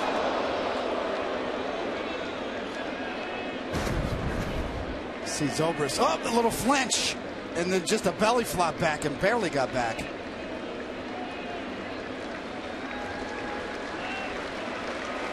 Good thing he's tall. The extra reach helped.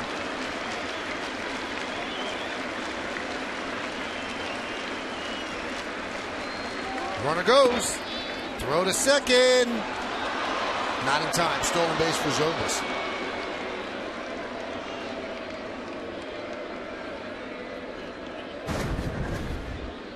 Zobrist right off the gun after almost getting picked off, goes and gets it. Would have taken a perfect throw to get him too. And you kind of need the ball in your glove. Tough on a curveball down. Stewart's got to go dig it out and then get it up and out. So Zobrist picked the right pitch to go.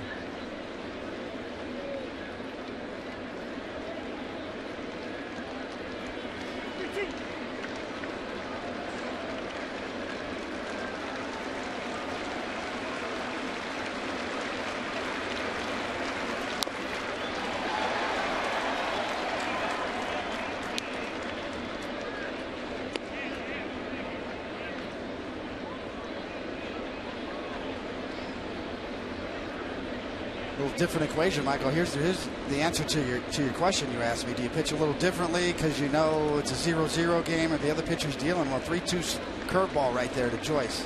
Got first base open, Johnson on deck. Don't want to give in here. Don't want to give in and give him something out over the plate he can hit. He does not give in. He bounces it and walks Joyce, and that'll pass the baton to Kelly Johnson.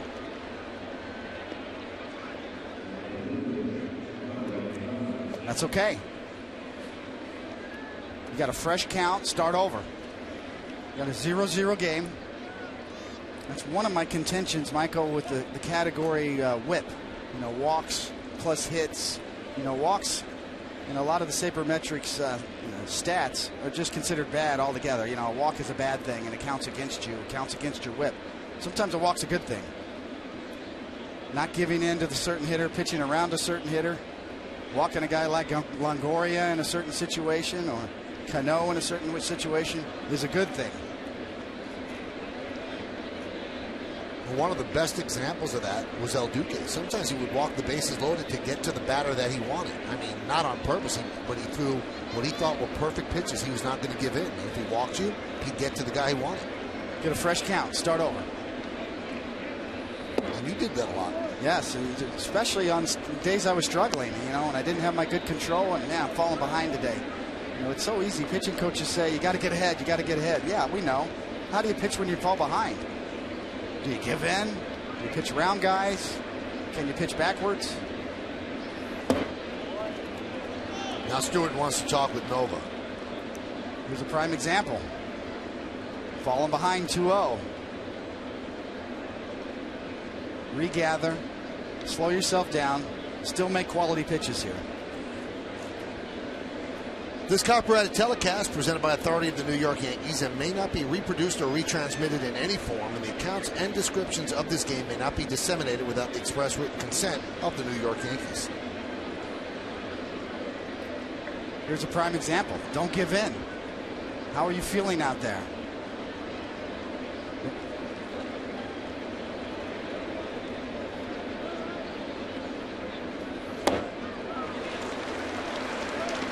Curveball. That tells you how they're thinking. Good job with Stewart there. And even, you know, do you have the guts to keep making pitches like that, even if you walk the bases loaded with Jose Molina on deck?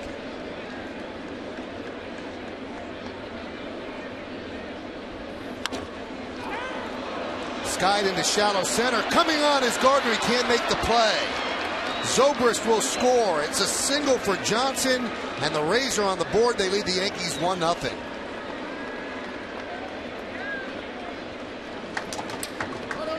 That is a big base hit in a taut pitcher's duel. I don't think you can really call that a mistake. You know, they choose to go with the fastball. Nova gets it down. Maybe outer third in terms of location, but down, and you give Johnson credit. And a little luck factor off the end of the bat to kill it just enough Skied into shallow center. to disallow it from getting to Gardner.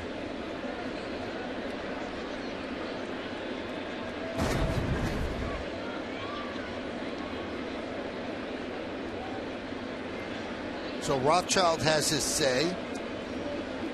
And that's going to bring up Jose Molina, who's 0 for 1 with a walk. So the Rays finally break through.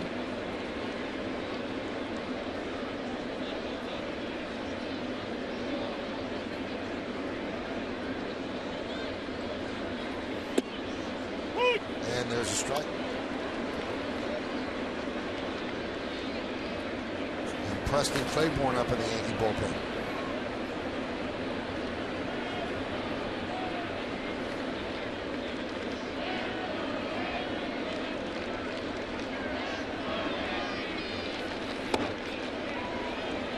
One.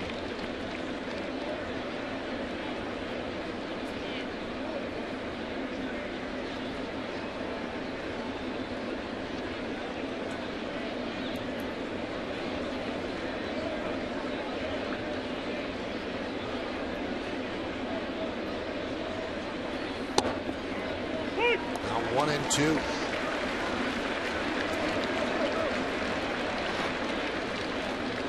He had 25 pitches he threw in the fourth. Now he's at 23 here in the sixth. He's also allowed a run, closing in on 100 for the game.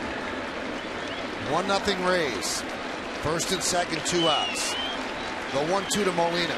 Swing and a miss, got him to avoid further trouble. But Nova is upset with himself. Allowed a 2-out single. The Rays score. They leave 2. We go to the bottom of the sixth.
Games on your PCs or laptops with Optimum Online.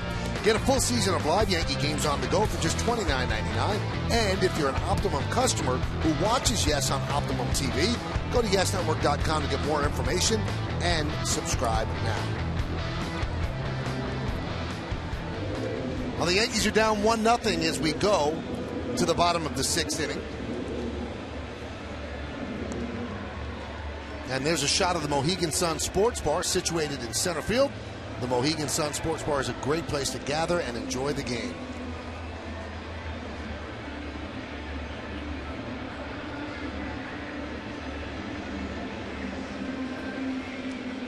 All right, it'll be 8-9-1 in the Yankee order against Chris Archer, who has allowed just one hit, a one-out single to right center by Lyle Overbay in the 5th inning. How many home runs have we had go off of that Mohegan Sun black glass out there, Michael? Russell Brandon hit one out there a couple years back. I think there might be 2, but I'm not certain. That's a bomb. You can reach that black glass of the Mohegan Sun out there. That's impressive. Kind of the equivalent of like halfway up the black at the old stadium.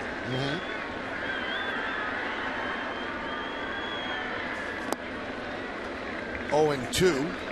Which one of Reggie's 3 home runs in the World Series went up there? Was the last one? The last homer he hit went way up in the black? That last one off the knuckleball was a blast. Charlie Huff.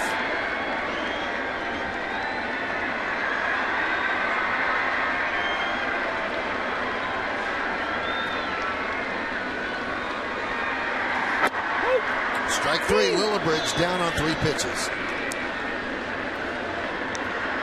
Archer is certainly dealing.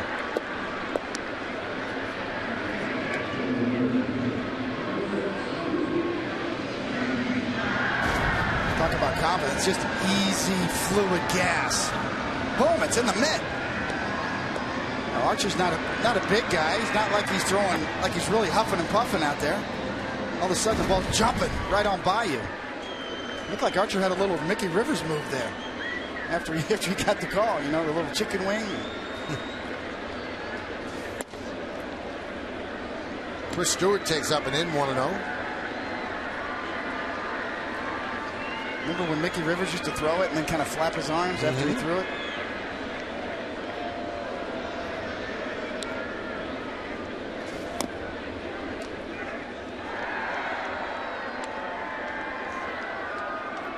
Stewart playing in his 70th game of the year, and that is a career high. Previous career high was 67 that he played in 2011 with the Giants.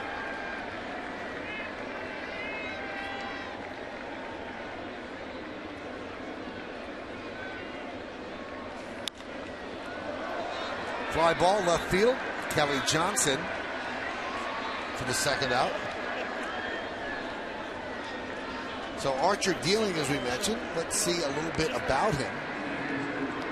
Born in Raleigh. He was actually an Indians draft pick in the 5th round in 2006. Then the Cubs got him. And the Rays got him from the Cubs in the deal for Matt Garza. And coming into this year, he was Rays' #2 prospect. And the #1 prospect was Will Myers, and they're both here dealing. It's pretty good when your organization, you start out the year and your top 2 prospects are in the minor leagues, and now by midseason, they're key components.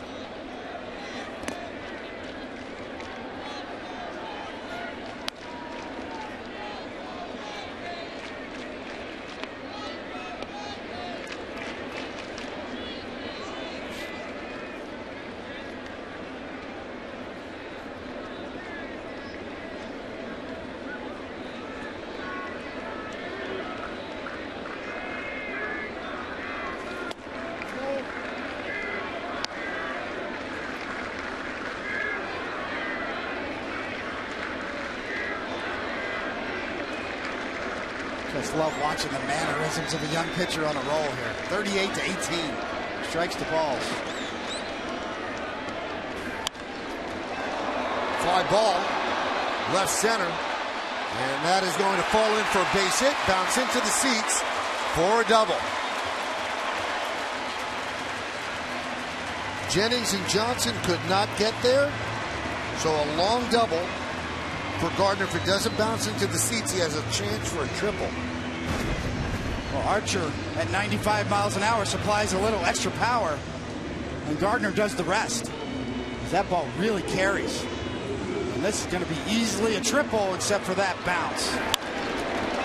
Good sound off the bat, right up the sweet spot. And Gardner's going to easily get to third base, except for the ground rules. Well, that's the Yankees' first runner in scoring position and their second hit. Here's Ichiro.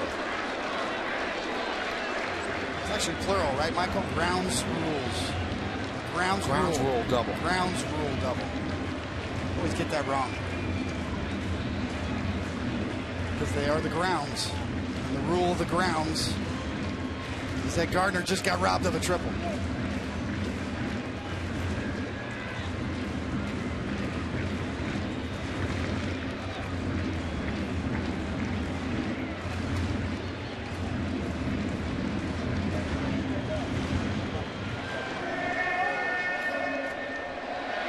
And all of a sudden, young Chris Archer's got a little test here. Got a hitter in the box. It's pretty close to 4,000 career hits. You got a one-run lead to work with and a speedster on second.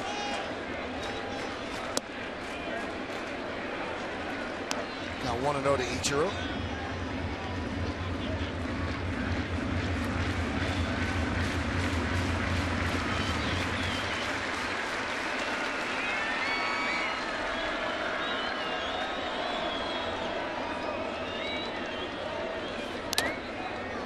Tries to bunt, gets a piece of Molina.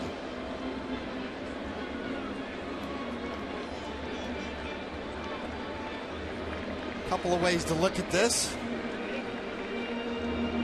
Got Cano on deck, so Ichiro trying to get on with 2 outs to give Cano a chance. The other way to look at it is swing the bat and drive in the run.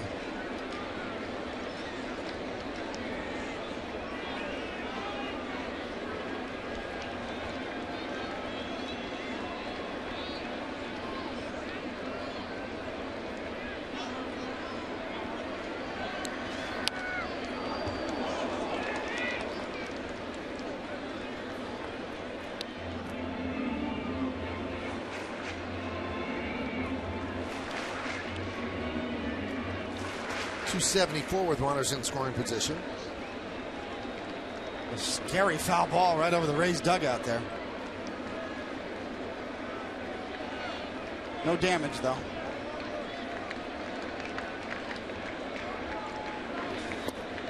Did it go?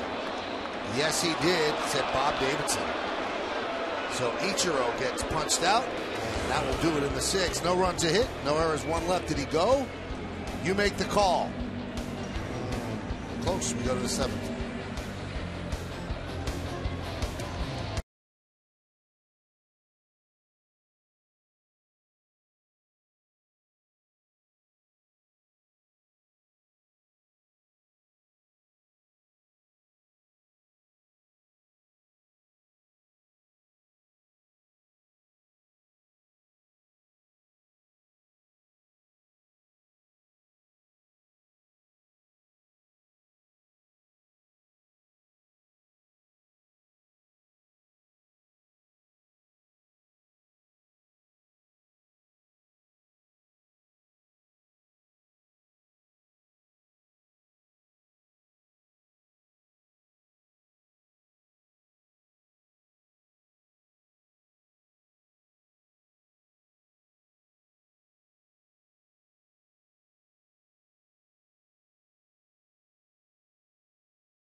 Well, through 6 innings, it's been all about the pitchers as the Rays lead this one 1-0. Archer and Nova. And this is the game summary brought to you by your local Nissan dealer.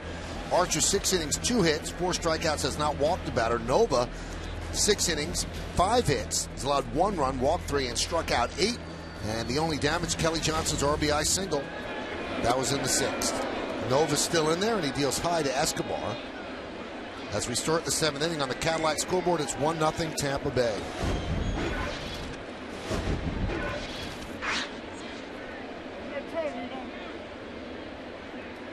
Nova trying to get through the 7th inning here. 9-1-2 in the lineup.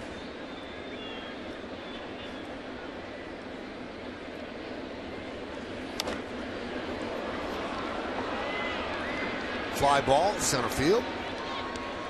Gardner puts it away for the first out. MLB.TV is celebrating 11 years. Join the millions of fans and subscribe today. Watch every out-of-market game live online on your favorite mobile and connected devices in HD quality with MLB.TV Premium. Visit MLB.TV today. MLB.TV, baseball everywhere.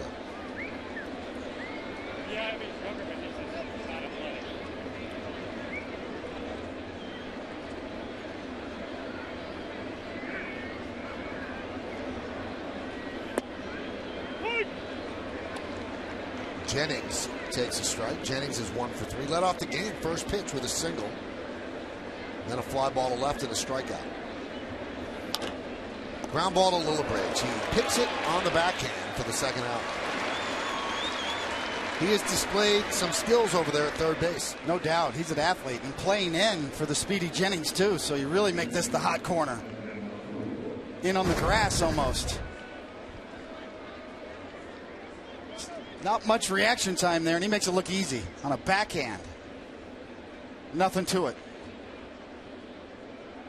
The glove went one way, the butt went the other way. But he made the play.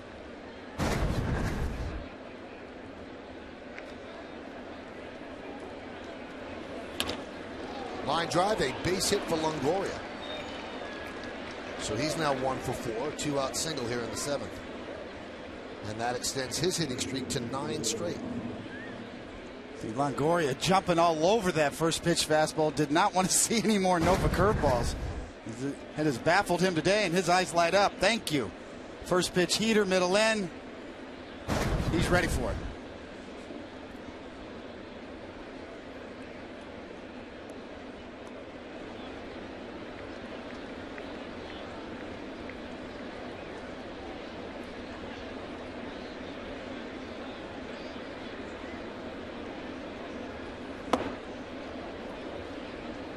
Myers takes outside. It's almost like you got to face Longoria again. I mean, Myers is eerily similar.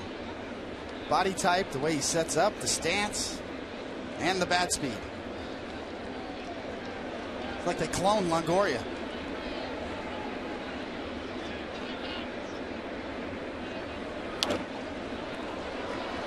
Popped up. Cano is there. And that is going to do it.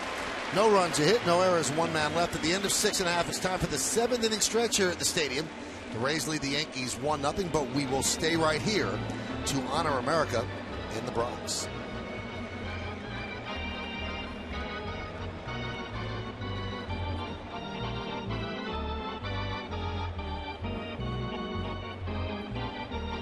Ladies and gentlemen, please rise and remove your caps. And please direct your attention to the area behind home plate and welcome 3 honored guests of the New York Yankees. United States Air Force Master Sergeant E-7 Brandy Rossendorfer, who served in Operation Iraqi Freedom. United States Air Force Airman Michael Bianconi, who served in the Rescue Wing in West Hampton.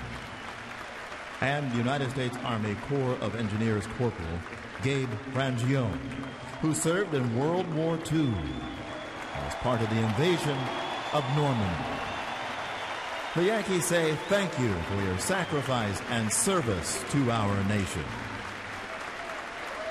Now please join in Kate Smith's rendition of God Bless America. God bless America, my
That should be a fun day tomorrow. Speaking of tomorrow, tomorrow's starting pitchers brought to you by Verizon Fios, making life more entertaining with America's fastest, most reliable internet that's powerful.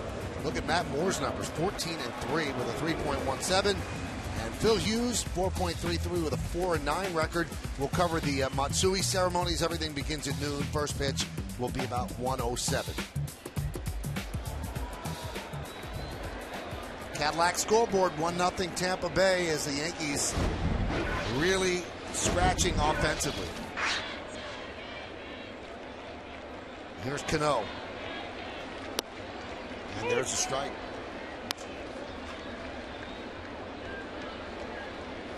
If you're on the Rays side of the game here, you love to see Cano in this situation. Nobody on base. Although, one swing could change that.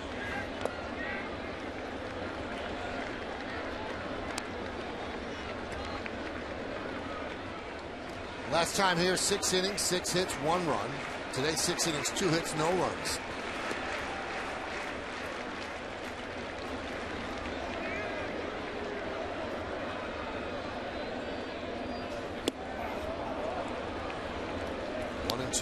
Well, it really has been the Rays' approach with Cano all series long. As you see Robbie getting hot, steady diet of sliders and curveballs, one right after the other.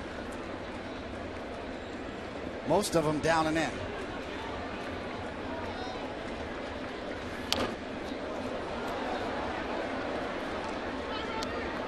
One of the things you do with Robbie, because he's such a great hitter and he covers the plate so well, is you got to pound him, crowd him in, and then chase him in. Nothing out over the plate to let him get extended in a 1-0 game. 2-2. It'll be Cano, Soriano, and Overbay here in the 7th against Archer, who's in good shape pitch count wise with just 66. See if Molina goes to the slider back down and in.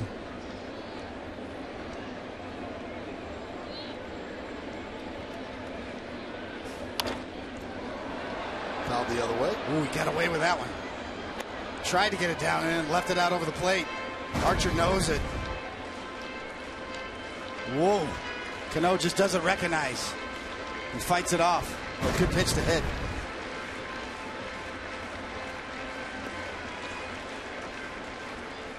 He averages 97 pitches per start, so he's 30 off that at this point. Ground ball to second. And Cano jogs his way to first base. 1 away.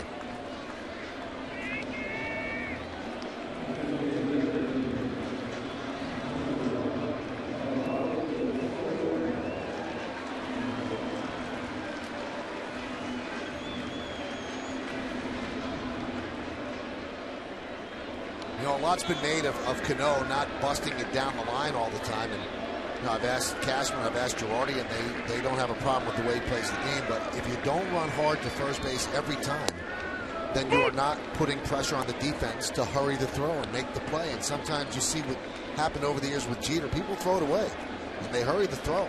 But Robbie just doesn't do that when he runs to first base. The 0-1. Nubs slowly first base side. Archer fields and tags out Soriano for the second out.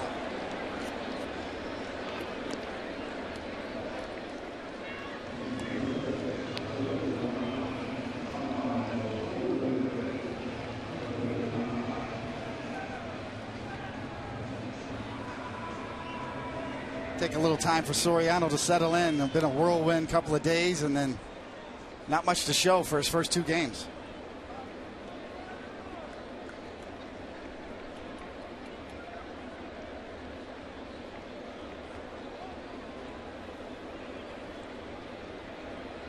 Here's Overbay. Last time Nova pitched, he pitched pretty well in Texas. Gave up just 3 runs against that lineup in that ballpark, but Yankees couldn't score for him, and they haven't scored for him again.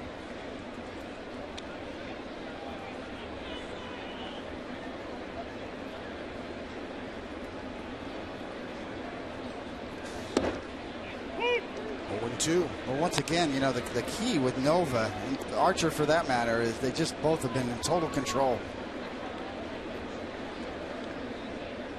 Very confident on the mound. A definitive idea of every pitch. Every pitch from both of these young pitchers has had a purpose.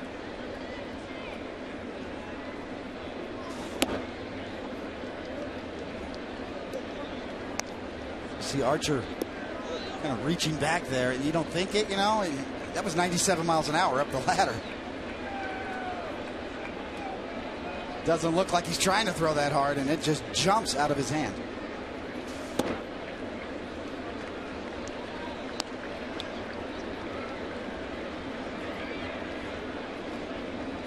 This is Archer's second start against the Yankees this year, and he hasn't allowed a runner past second base since the first inning of the first start. That's how dominant he's been.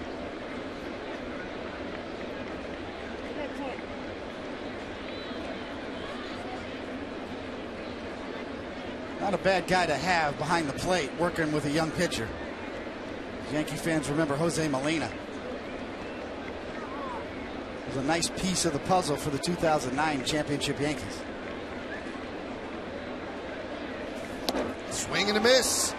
Archer's domination continues as the Yankees go down in order 1-2-3 here in the 7th. We're going to the 8th. It's 1-0 Rays in the Bronx.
The Volkswagen Best Thing Ever event. Visit VWDealer.com.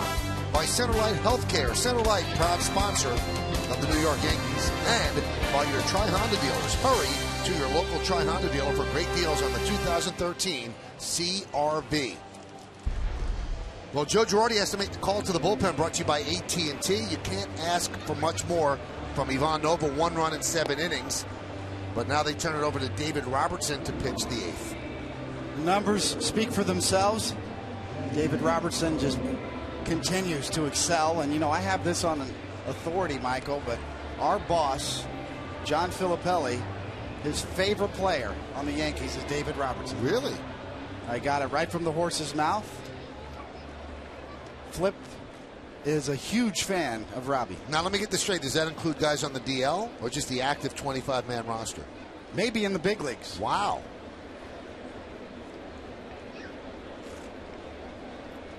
Hyundai scoreboard, 1-0 Tampa Bay. That's a big statement.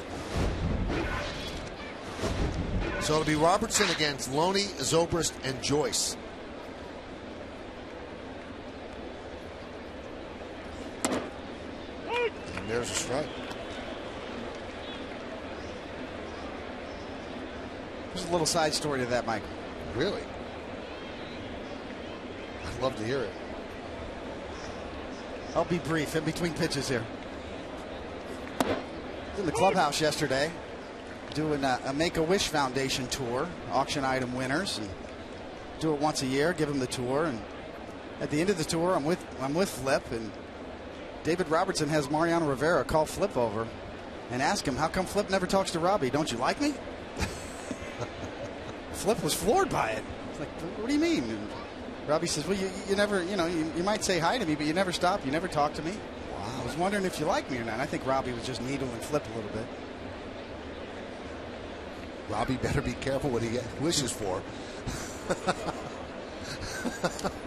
I'll let that stand on its own right there.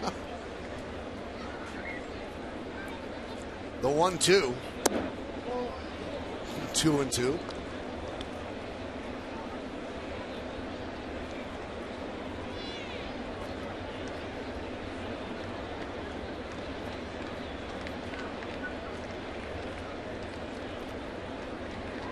And the pitch. Grounded first base side. Overbay will flip to Robertson. One away. You see a pitcher cover first base, David, and you see what happened with Tim Hudson. Was that a fear of yours when you ran over to cover first? Yeah, that and arguing with the umpire and letting 2 runs score, but still wakes me up at night. But yes, I mean, it's not the easiest of plays, especially when it's bang bang and you've got to find the ball and the bag at the same time. And Tim Hudson got caught with his foot right in the middle of the bag. And Eric Young Jr.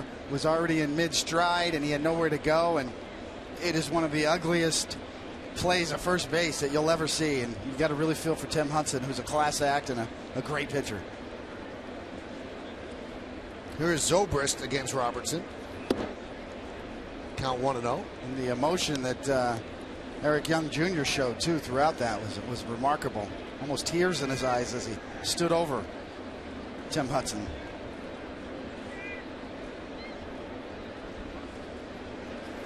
That goes a long way in baseball because Tim Hudson's wife even tweeted out about the compassion that Eric Young Jr. showed.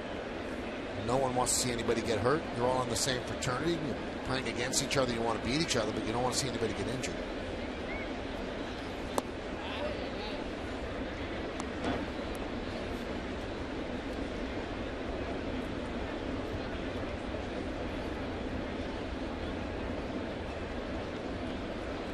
I can still hear Charlie Williams, the longtime National League umpire, Michael, tell me, while you're arguing with me, the second run just scored.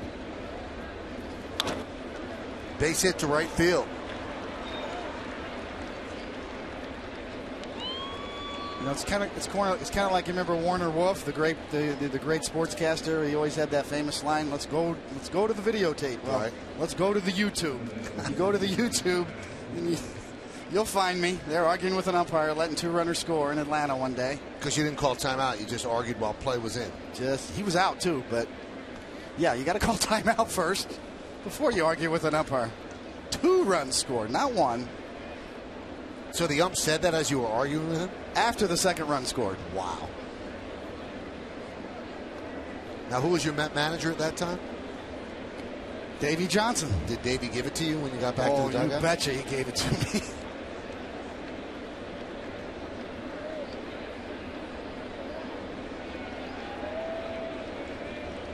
Runner on first, 1 out, top of the 8th, 1-0 Rays. Robertson on for Nova.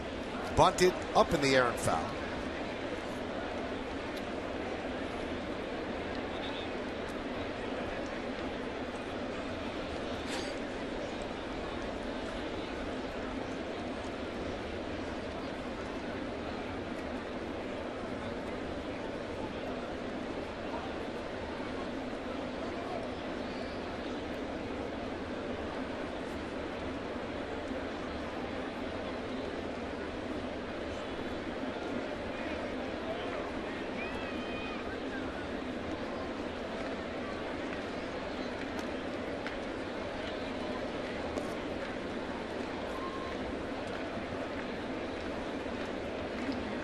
The Yankees here with a little Tampa Bay Rays shift. Nunez on the right side of second base, and Cano way over in the hole as Overbay holds on the runner.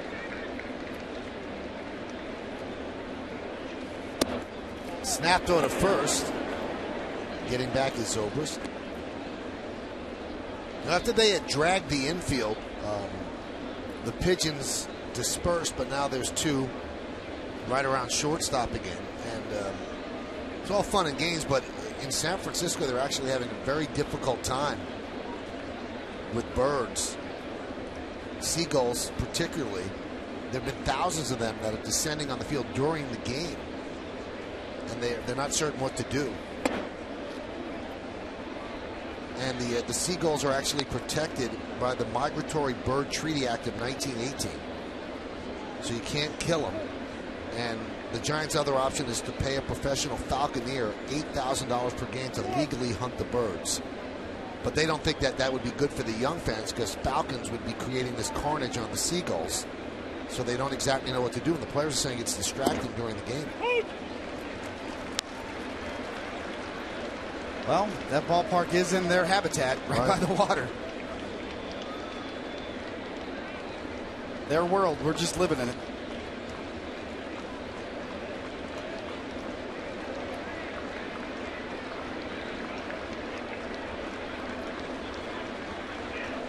The 2-2. Strike three. Joyce down looking. He goes down for the third time on strikes. See, Joyce cannot believe it. But there is a case of Chris Stewart setting up in, but having to move away, and look how he frames that pitch. A good job of not too much movement on the glove when you're anticipating location one way and you have to adjust and go the other way. And Stewart kind of saved that call for Robbie. Here's Kelly Johnson. He's the difference in the ball game right now. First and second, 2 outs in the 6th inning, and Johnson dunks a single left field to score the run. And that is the only run on the board.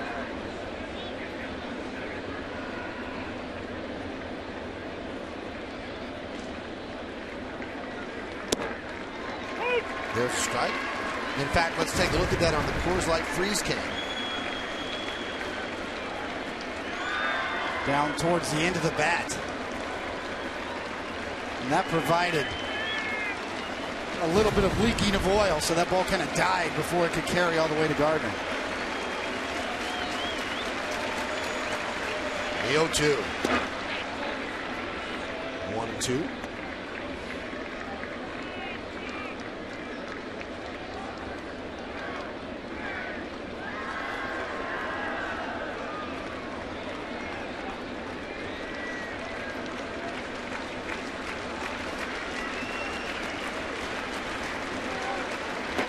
Swing and a miss. Robertson comes on, strikes out 2, and puts another 0 on the board as the Rays strand 1. We go to the bottom of the 8th.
truck of the New York Yankees.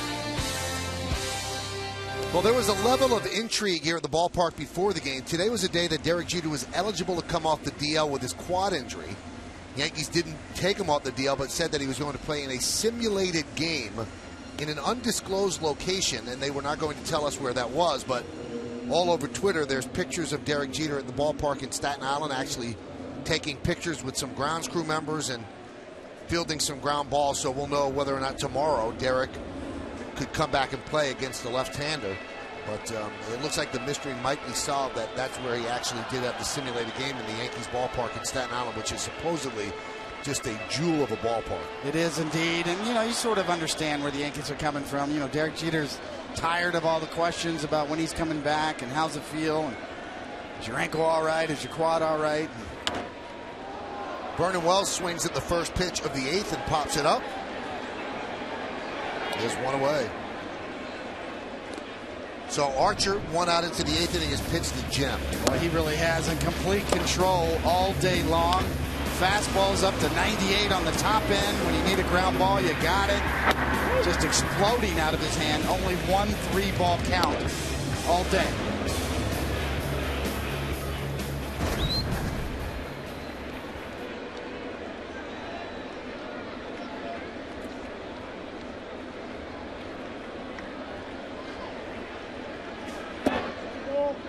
Nunez shows bunt and backs up, takes a ball. 1-0 Tampa Bay on the scoreboard, brought to you by Hyundai.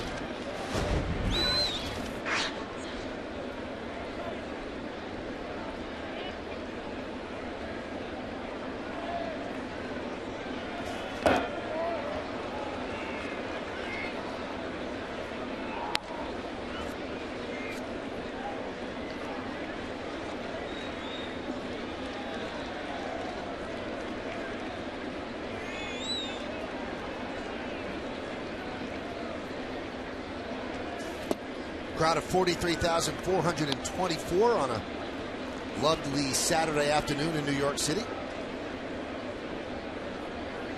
Joel Peralta warming, although Archer just at 79 pitches.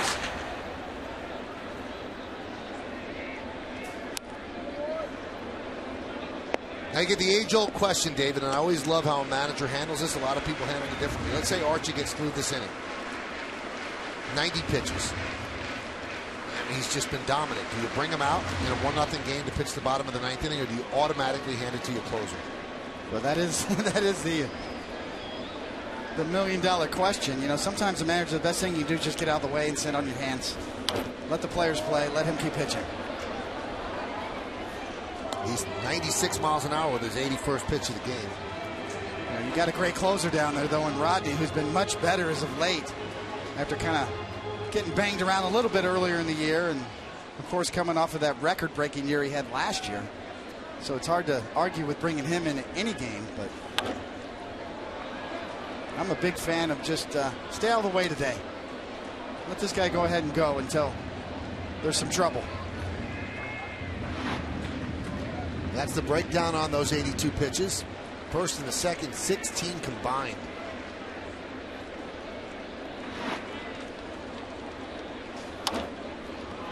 Grounded to third, to the glove side, Longoria, and he gets Nunez for the second out. To vote for the Chevy Player of the Game, visit votechevy.com. Results will be revealed in the postgame show. There's 2 starts ago against Houston that Archer threw a complete game shutout. A 5-hitter with no walks and 8 punch-outs, and he threw 112 pitches to get that one.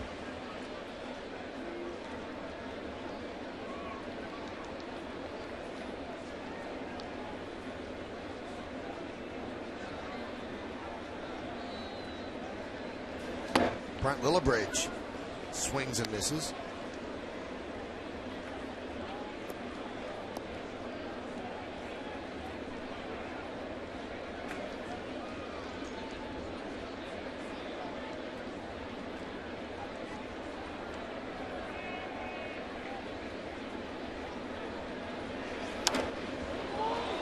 Fly ball, right center, drifting over Jennings. He makes the call and the catch for the final out of a 1-2-3 inning. Archer's retired the last 7 in a row. We're going to the 9th inning. 1-0 Rays.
NFL great Curtis Martin for a new GMC presents Center Stage.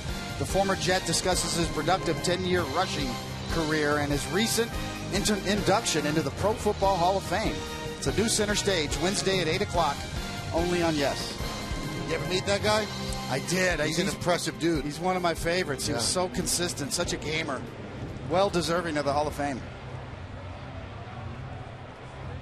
Well, Sean Kelly comes on for the Yankees. The third pitcher, Ivan Nova, 7 innings, 1 run. David Robertson, a scoreless 8th. And now Sean Kelly will pitch the 9th, try to keep it here at 1-0. If you want to look ahead to the bottom of the 9th, Yankees have 9-1-2 coming up. Stewart, Gardner, and Ichiro. Did you see me lose my breath halfway through that read, Michael? Yes, I did. Is that something they teach you at journalism school, how to read those things? Nah, you know, you'll get it yourself. It's like riding a bike. Molina swings and misses. Kelly really has been an extraordinary pickup for Brian Cashman. Got him in spring training and kind of worked his way into really high leverage innings for the Yankees now. Big strikeout pitcher.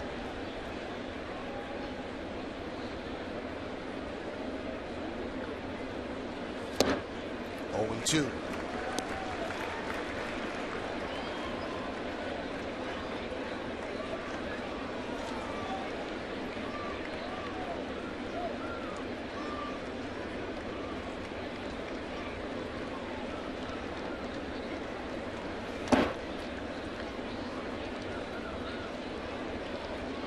There seems to be some stirring in the Rays bullpen, but no throwing, which I don't quite understand. I understand letting Archer pitch the 9th, but wouldn't you have somebody ready just in case? But it looks like they're going to let Archer try to finish it off. You know, Fernando Rodney can get ready in a hurry. Those short reliever guys, they can get up in a moment's notice. Doesn't take long.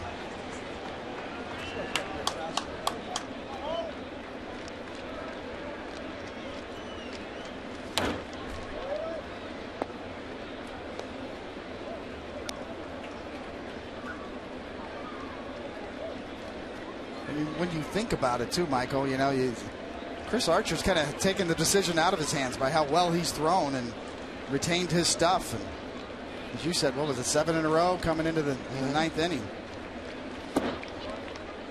It's only been challenged really once with 2 outs and Gardner on second base. And that was the last base runner the Yankees had.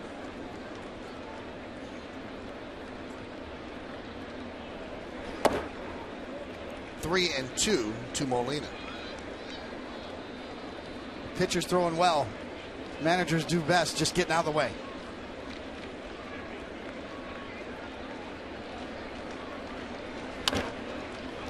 Ground ball is short. Awkward way to field that, but Nunez does it for the first out. Well, later tonight on Yankees on Deck, ever wonder which Yankees team was the best? Compare your dream matchups as we take a look at Stratomatic Baseball. Then on tomorrow's all-new episode, hit the open water as David Robertson and David Wells go fishing. It's Yankees on Deck tonight after the postgame in a new episode tomorrow at 5:30 only on Yes.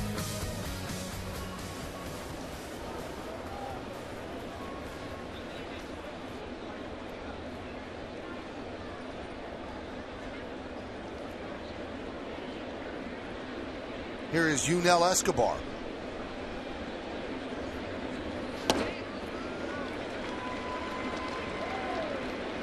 And that's the difference maker for Kelly there. I mean, everybody in the league knows how good his slider is, but his fastball's progressively gotten better.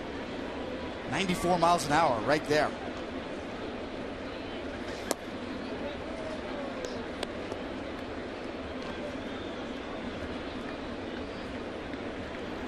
Fernando Rodney is up.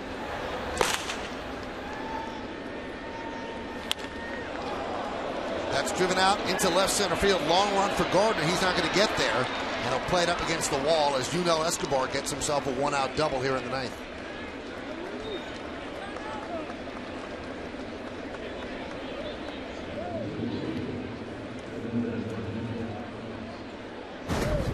Well, Escobar can hit a fastball, especially one up and out over the plate.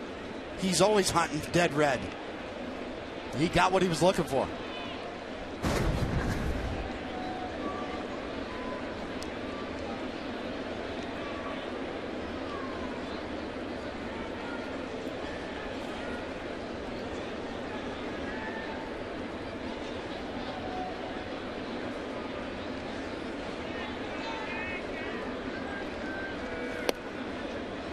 There's a strike.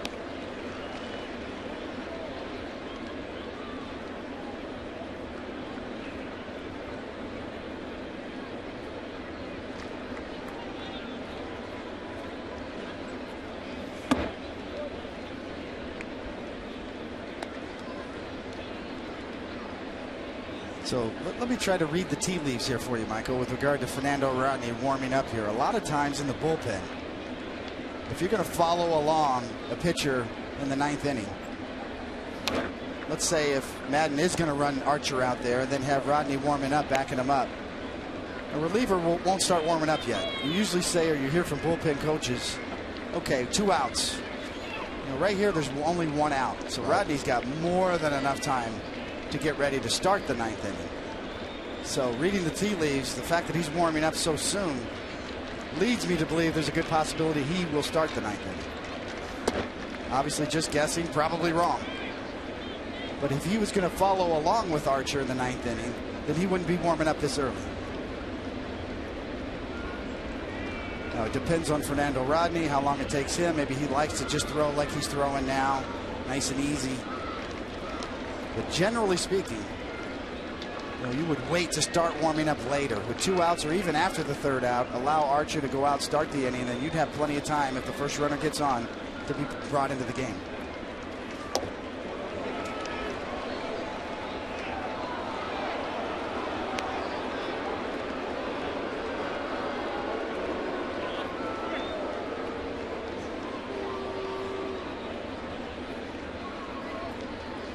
Well, after the kind of wacky ninth inning, these are the pitches that were thrown last night. And that was in a game that the Rays actually won 10-1. Were leading 10-1 at one point. And Desmond Jennings goes down on strikes, 2 away. And now they'll have to face Longoria.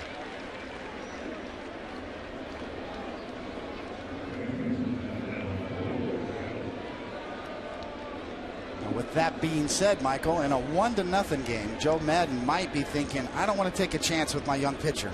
Because one swing of the bat can just break, ruin his day. If it were a 2 or 3 run lead, it might change his opinion a little bit to allow Archer to go ahead and finish this game. But with a 1-0 lead, some managers will opt to go for 2 positives. You already got 1 positive from him now after 8. Go ahead and bring in your great closer, Rodney, and try to get 2 positives today. But he's got the look of a kid who's still in the game. So maybe Madden's taking this down to the wire. If Longoria drives this runner in at second and gives a little cushion, maybe Archer's in the game.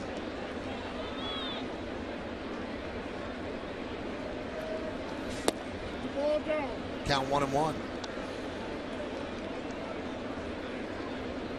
So, with all that babbling that I just did, Michael, I don't really know what Madden's going to do.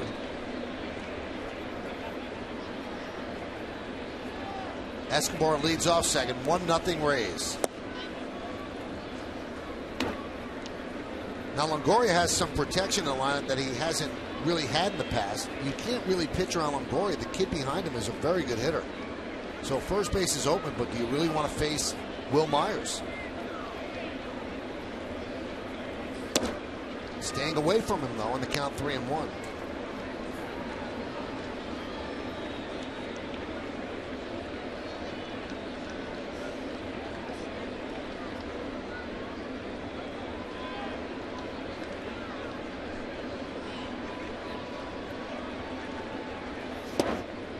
There's a strike.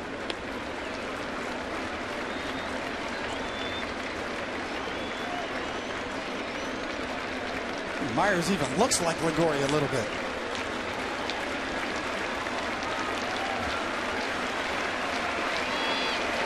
Boone Logan is up.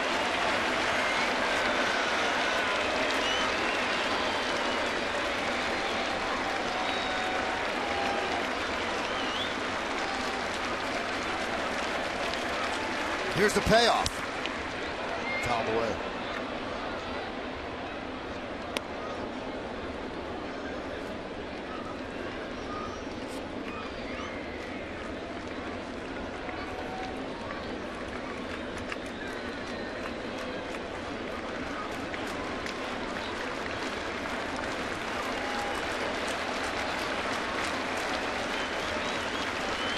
Kelly's best pitch is a slider. Longoria, a great fastball hitter.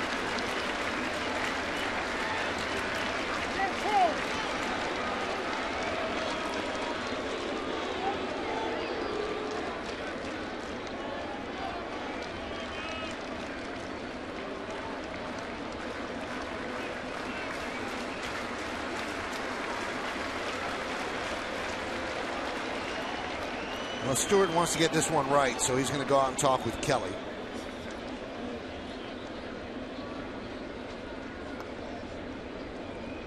Obviously a big spot because you can't let that run score, especially the way the Yankees are struggling to score runs. 1 seems like a lot. 2 would not be good. The 3-2. Still 3-2. Good pitch from Kelly. Good spoil from Longo. Got to do it again.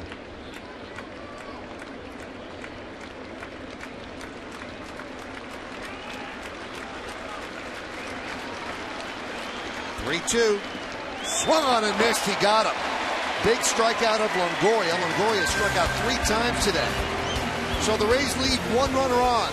Bottom of the 9th inning coming up. Stewart, Gardner, and Ichiro against Archer.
Jack Curry have a complete breakdown of today's game and highlights from all around baseball. Plus, Chris Sheeran talks to the team in the clubhouse.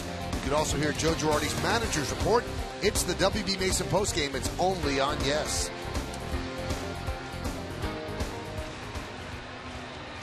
So, David, they're going to leave Archer in there.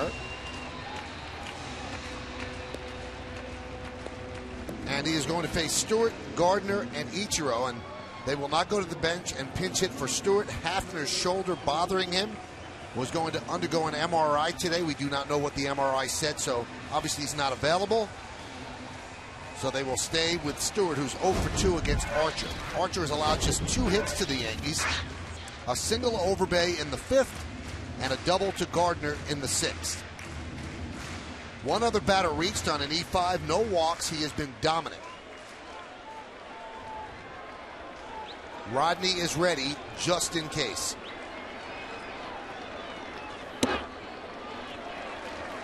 One and 0.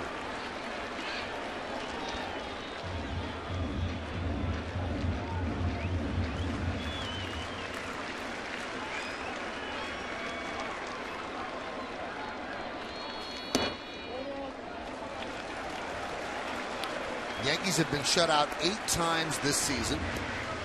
Just give you an update on the defense. Sam Fuld has taken over from Johnson in left field, so they tighten up the D a bit. There's Sam. And the 2-0. Fly ball right center. Jennings is there for the first out.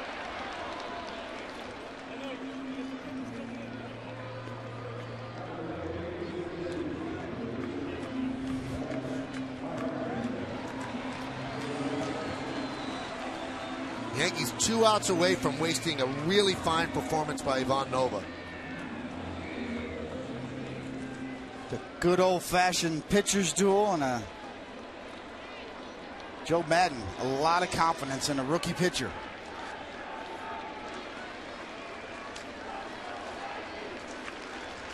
And they're also 2 outs away from falling 8 behind in the American League East. Count 1-0.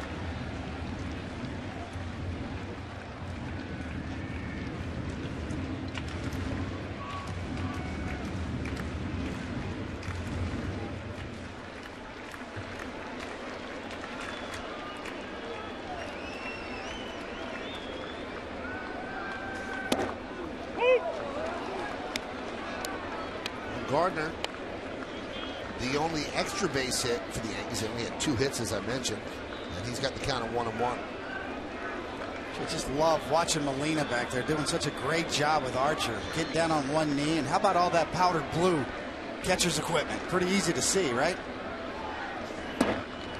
Just sitting in the rocking chair back there.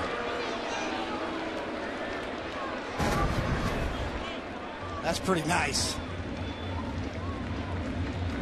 That's how you frame a ball right there.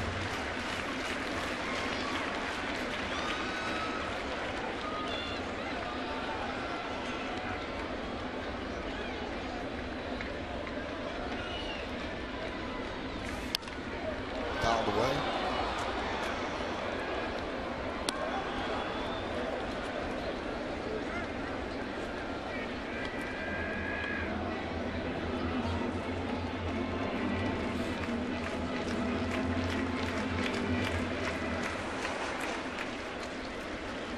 The Rays' run came in the 6th inning. A 2-out single by Kelly Johnson scored Ben Zobrist from second. Count 2-2. So far, that's held up. 97 miles an hour on the 93rd pitch of the game.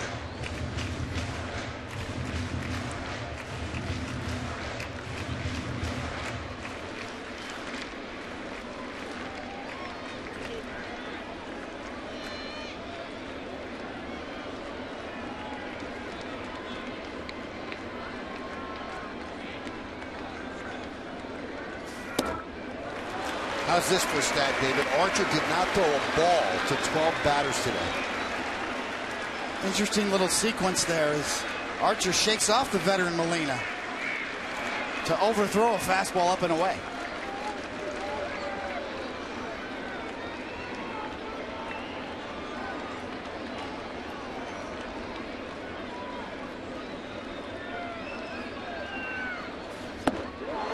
miss. Gardner down on strikes. And the Yankees down to their final out here in the bottom of the ninth. Gutsy. This is the pitch that Molina wanted on 2-2. He goes ahead and calls it on 3-2. And it goes straight down, and it would have been ball 4, except for the fact that it was very tight and looked like it was right down the middle and then gone.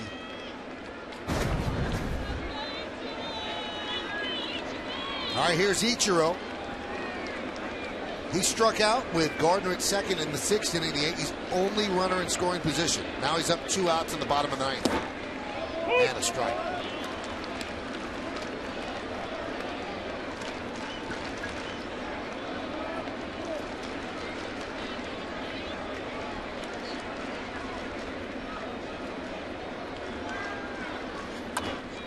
Right back to Archer, and that's going to do it. The Yankees get shut out 1-0. An absolutely brilliant performance by Chris Archer. A complete game, 1-0 shutout. Outstanding. And the Yankees lose their 2nd straight to the Tampa Bay Rays. And they fall 8 games behind the Rays in the American League East. Stick around for the postgame show to find out who's today's Chevy player of the game. David, that was pretty impressive. Very. Well earned. A 2-hit shutout by Chris Archer. And this is the last play of the game. Ichiro chops one back to the mound. Archer goes up to get it. A flip to first. And he knows he has pitched a gem. And so does Jim Hickey and David Price, who knows about pitching gems. We'll be back.